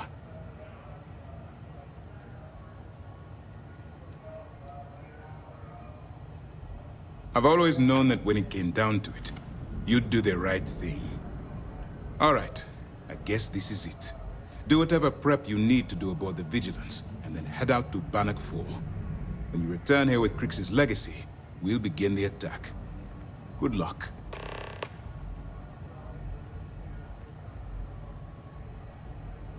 During the end of the Narion War, the money was destined to bolster the Freestar Collective's coffers. Even though we were rivals at the time, and I suppose we still are to some extent, the credit still rightfully belonged to their people.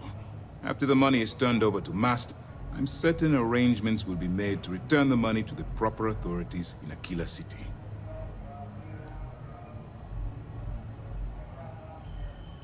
The evidence you've been bringing to Lieutenant Toft has been instrumental in convincing the brass at Mast to greenlight the attack.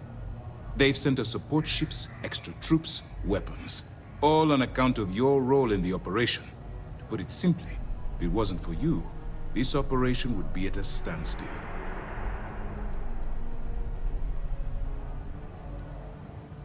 It's time to dig deep and get the job done.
Reporting an emergency.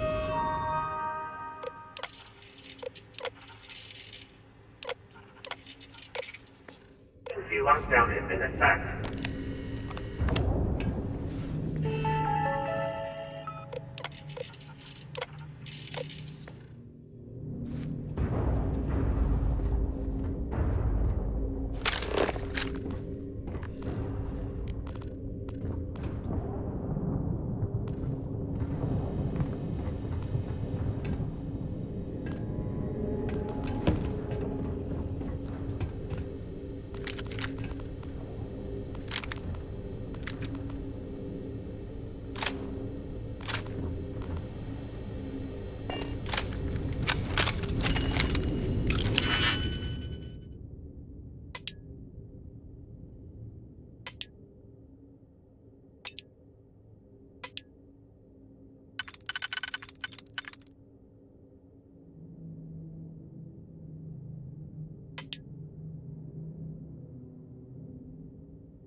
Crew recording initiated.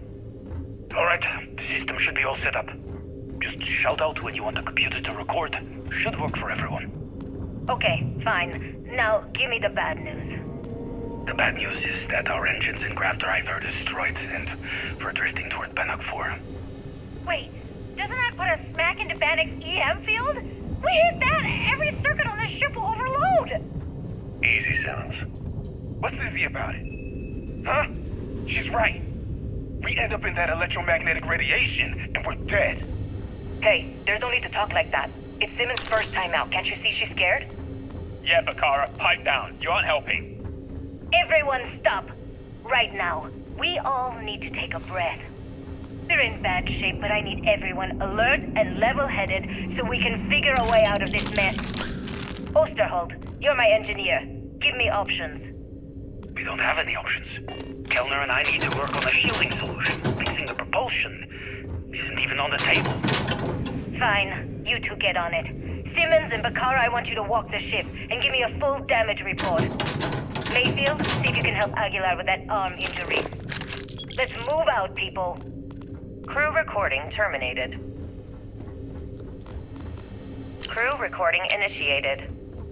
I just wanted you to know I played the conversation in your record, Aguilar. Really? Why would you? Ah! Take it easy, Doc. I like to keep the arm, you know? Sorry.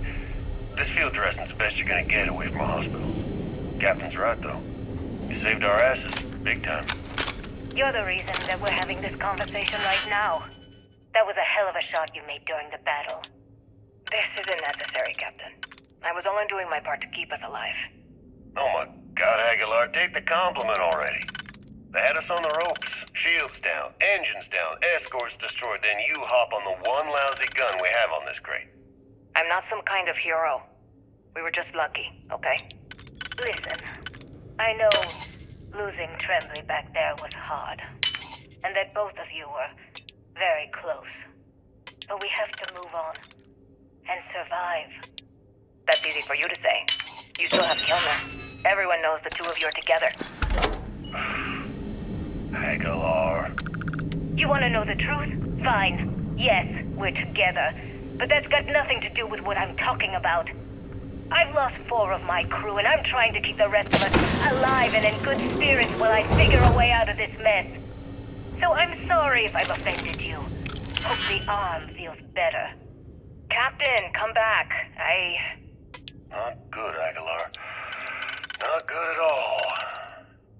Damn it. Crew recording terminated.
Crew recording initiated. Alright, it's recording. So like you were saying, that's all we have left. If we stretch things out and cut our rations in half, I'd say we'll be out of food in a week, maybe 9 days. How do I do it, Kellner? How do I tell everyone we're all going to die? You don't have to. Everyone knows. They're all making peace with it. Bakara and Osterholt knew. They simply chose to handle it by giving up early and taking their own lives.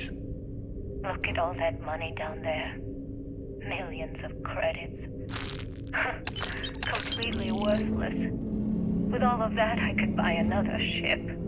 Fly us all out of here. I wonder if Galbank will even bother to send word to my family. To any of our families. Captain, listen. You're not at fault for what happened. Those ships came out of nowhere. The fact that we've lived this long is a gift. A miracle. Which means we should enjoy every second of the time that remains. Right, crewman Kellner? My thoughts exactly, Captain. Come closer. I need you to hold me. Crew recording terminated.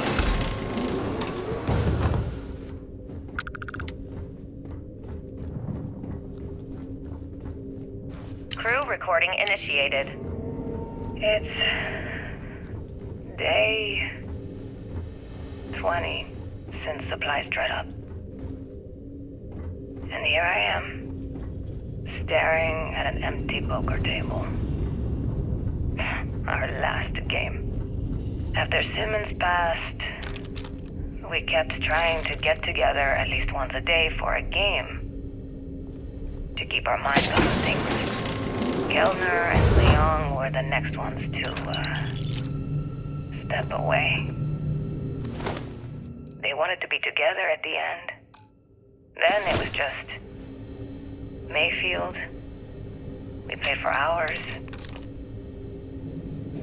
Now I'm alone. I just wanted to, leave this recording for anyone that finds the legacy trapped above Bannock 4.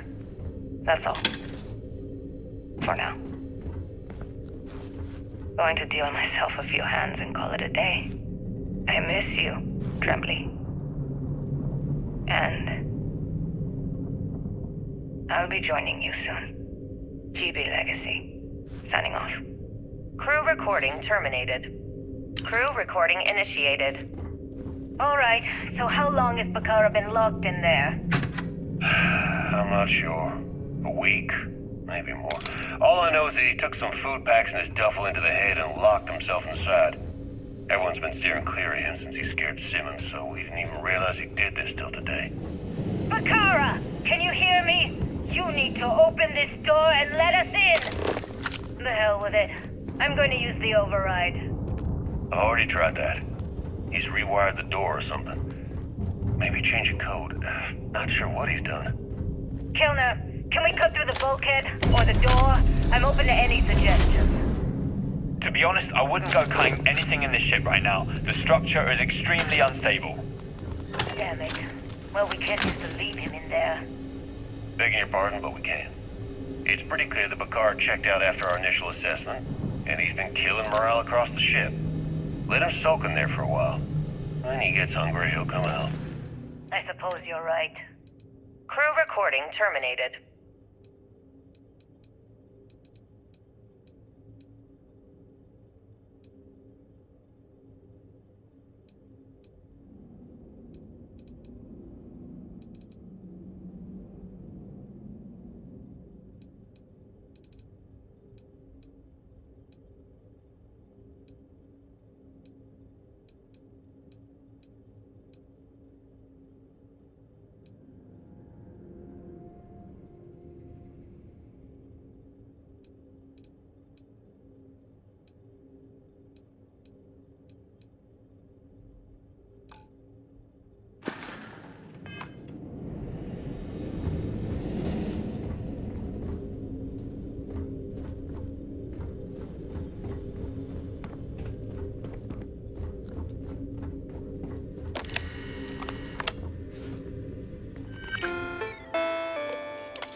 Flint and clear the door.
is heavy machinery operating in this area.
Combat protocols active. I am engaging the enemy.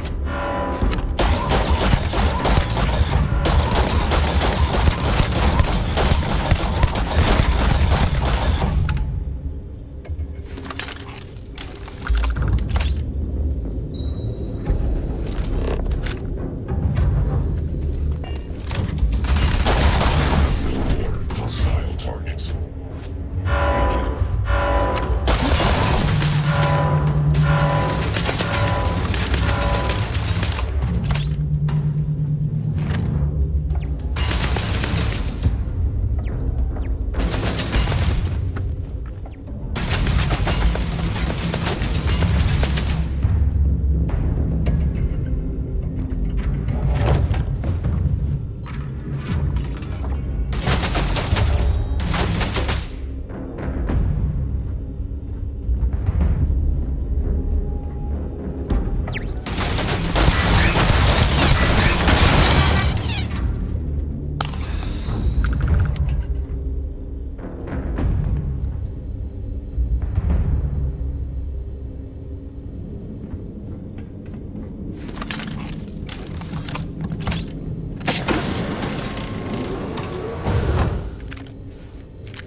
Crew recording initiated. Well now, let's see. Another day's gone by. What's it been now? 6 weeks? Who the hell knows? Food packs from my ship are gone, so it looks like the clock's running down for me, and Issa wins. What a clever woman. I never saw it coming. I mean, I can't blame her. I was stupid enough to hand her the opportunity. Now the fleet's resting on her shoulders. I only hope she doesn't run the whole operation right into the ground. Anyway, let me just sit down in this chair. Yeah. There we go. Best view in the house. All that money staring me right in the face, and it's completely worthless. This is a nightmare. Worst kind of prison imaginable. I'd trade every last credit of it away to be back in New Atlantis, running with the Scar. Start my life over again. But enough dreaming. I've got to face the inevitable. This is where I'm spending my final days. Hopefully, someone with at least half a brain will follow in my footsteps and bring the score home to the Crimson Fleet. If anyone finds this message, tell Issa that I don't blame her for what she's done. Most important, tell her to keep the fleet strong.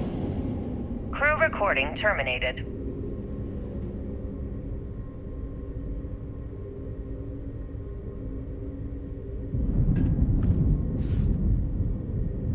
Crew recording initiated. Son of a bitch! Nothing. Complete waste of time. I've tried everything I can possibly think of, and I end up right where I started. Oh, here, I thought I was so clever. Thought I had it all figured out. First, fix my ship and get the prototype shielding back online. Second, shunt the power from the cred tank array back to the system to drain the credits. And then third, haul ass back to my ship before the EM field rips apart the legacy. 3 easy steps, right? Only problem is, I'm stuck at step 1. Every system on my ship is dead, and there's nothing aboard this ship to use for repairs. I can't believe I came all this way, just to end up stuck here like the poor bastards who ran this ship. Actually, wait a second.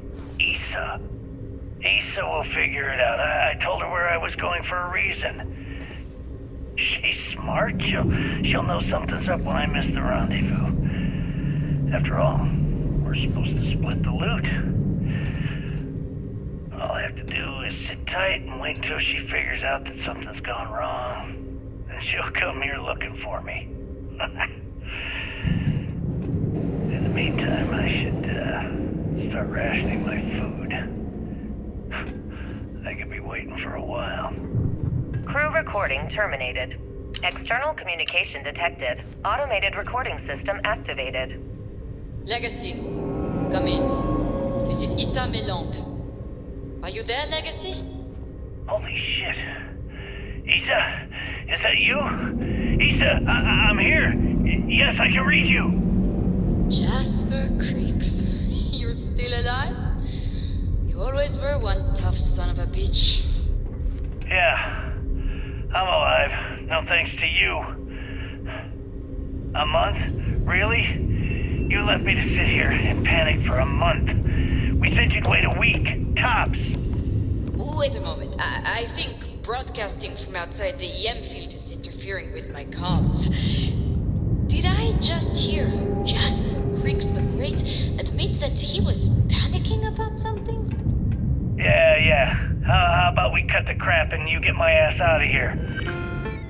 Come on, there has to be millions of credits here. We're rich. You know what? Right before you left, remember how you temporarily placed me in charge of the fleet? Well, right then I decided to make the job permanent. All I had to do was make some alterations to your shielding plans. Mainly the footnotes where the lead technician mentions it needs more work. I even paid a tech to ensure a few of your ship's power connections were dodgy, just in case. Yet, look at me now. Frankly, I'm surprised those shields held long enough to make it through the storm. What the hell? You can't do this to me. I'm in charge of the fleet. How dare you? Blah, blah, blah, blah. Yeah, see, I thought I was clear. I'm in charge. You're dead.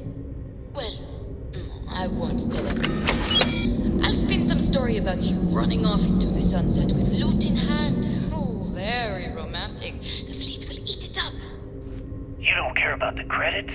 Isn't that what this is all about? Fleet is family, remember? If we can't depend on each other, then what the fuck is the point? You idiot. Don't you get it? Boarding the Legacy is a one-way journey. The technology simply doesn't exist to pull off your stupid eyes.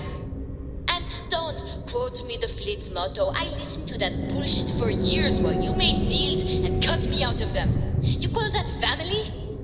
You know what? I'm glad you're alive. It's given me a chance to say goodbye. So, goodbye? Here. Hold on. Issa? Issa? Are you still there? Answer me. Crew recording terminated.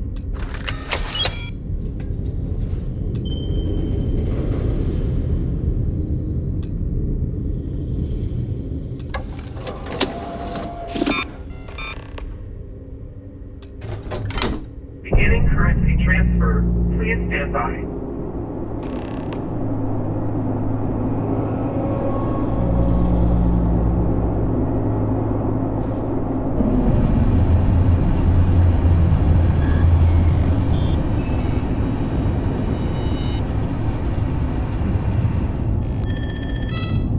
Currency transfer complete.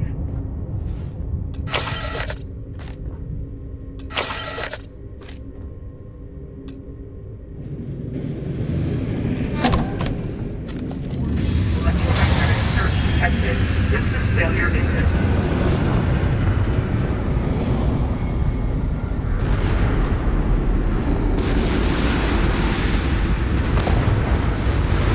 Multiple voltages detected. Structural integrity failing. Immediate evacuation recommended.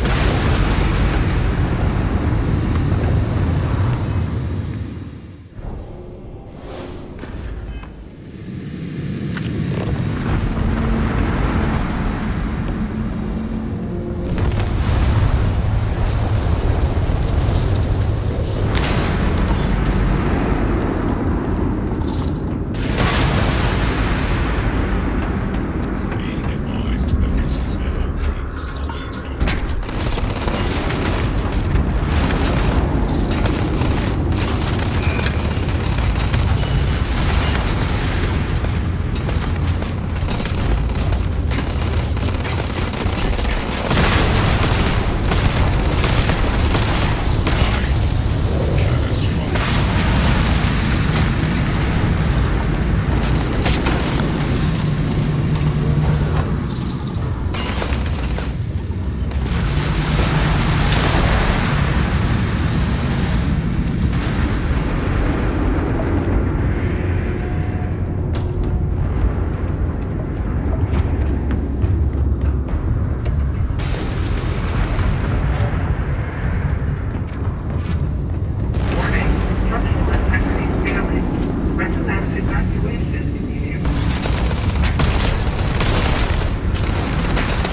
Good work securing the legacy. Now, Everyone's saying this is it. I think the commander wants to say a few Let's things. put an end to this pirate My scum God. once and for all. Is that it? Is that Crix's legacy? Amazing. Ensign, take this and enter it into the data core analyzer. I'm on it, sir. You see, Lieutenant? I told you he wouldn't let us down. I have to admit, I'm impressed. Encrypted or not, that's quite a lot of money to be carrying around. The temptation must have been excruciating.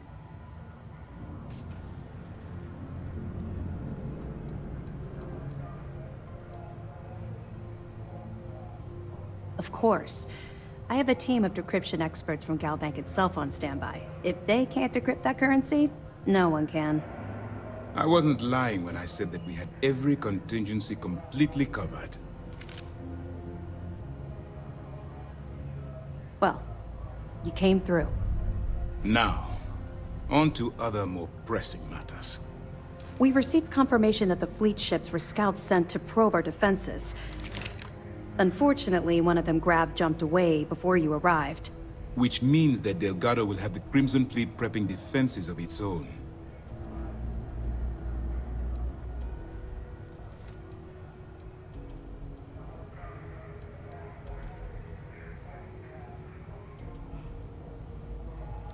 No. By choosing to bring Crix's legacy to us, they're likely already reeling from the blow. If we strike now. Lieutenant, if you wouldn't mind explaining our strategy. Yes, sir. The Vigilance is equipped with the latest in hyper-resistant shielding, making it the only ship that can safely approach the key. The catch is that the key has access to 3 orbital defensive batteries that can fire electromagnetic energy. One hit, and we lose those fancy shields. Our mission is to take out those batteries. In fact, I'll be personally leading the assault on Battery Alpha. I need you to be my support. Sadly, we didn't get as much support for this mission as I would have liked. There just wasn't enough evidence gathered. We weren't able to convince MAS to lend us additional squadrons. They feel like they've committed too many resources already. That means we'll have to take out all 3 batteries ourselves. It's unfortunate, yes. But we wouldn't be here if I didn't believe you could do it. We've also given you a call sign, Renegade, to help coordinate our movements during the attack. Once those batteries are destroyed, you board the key and bring Delgado to justice. You won't come quietly. You do what you have to do.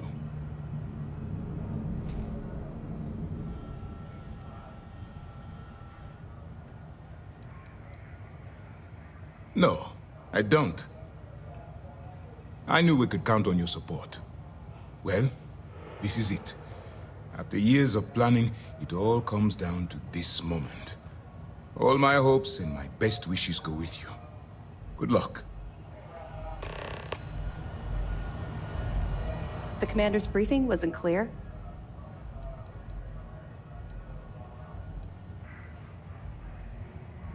Far enough you'll need to grav jump. I assume the fleet moved the batteries in order to have maximum coverage for any possible approach. I'd be willing to bet they shipped their track too, so we have a difficult time zeroing in on them. Excellent. Let me have it, and I'll upload it to our database.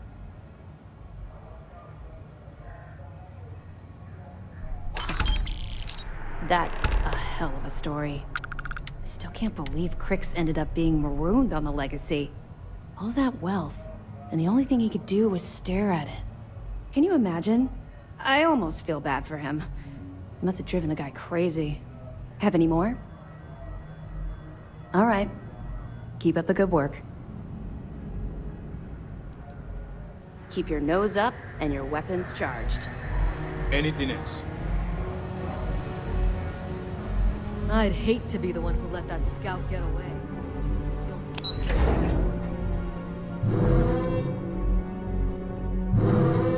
After all this sneaking around,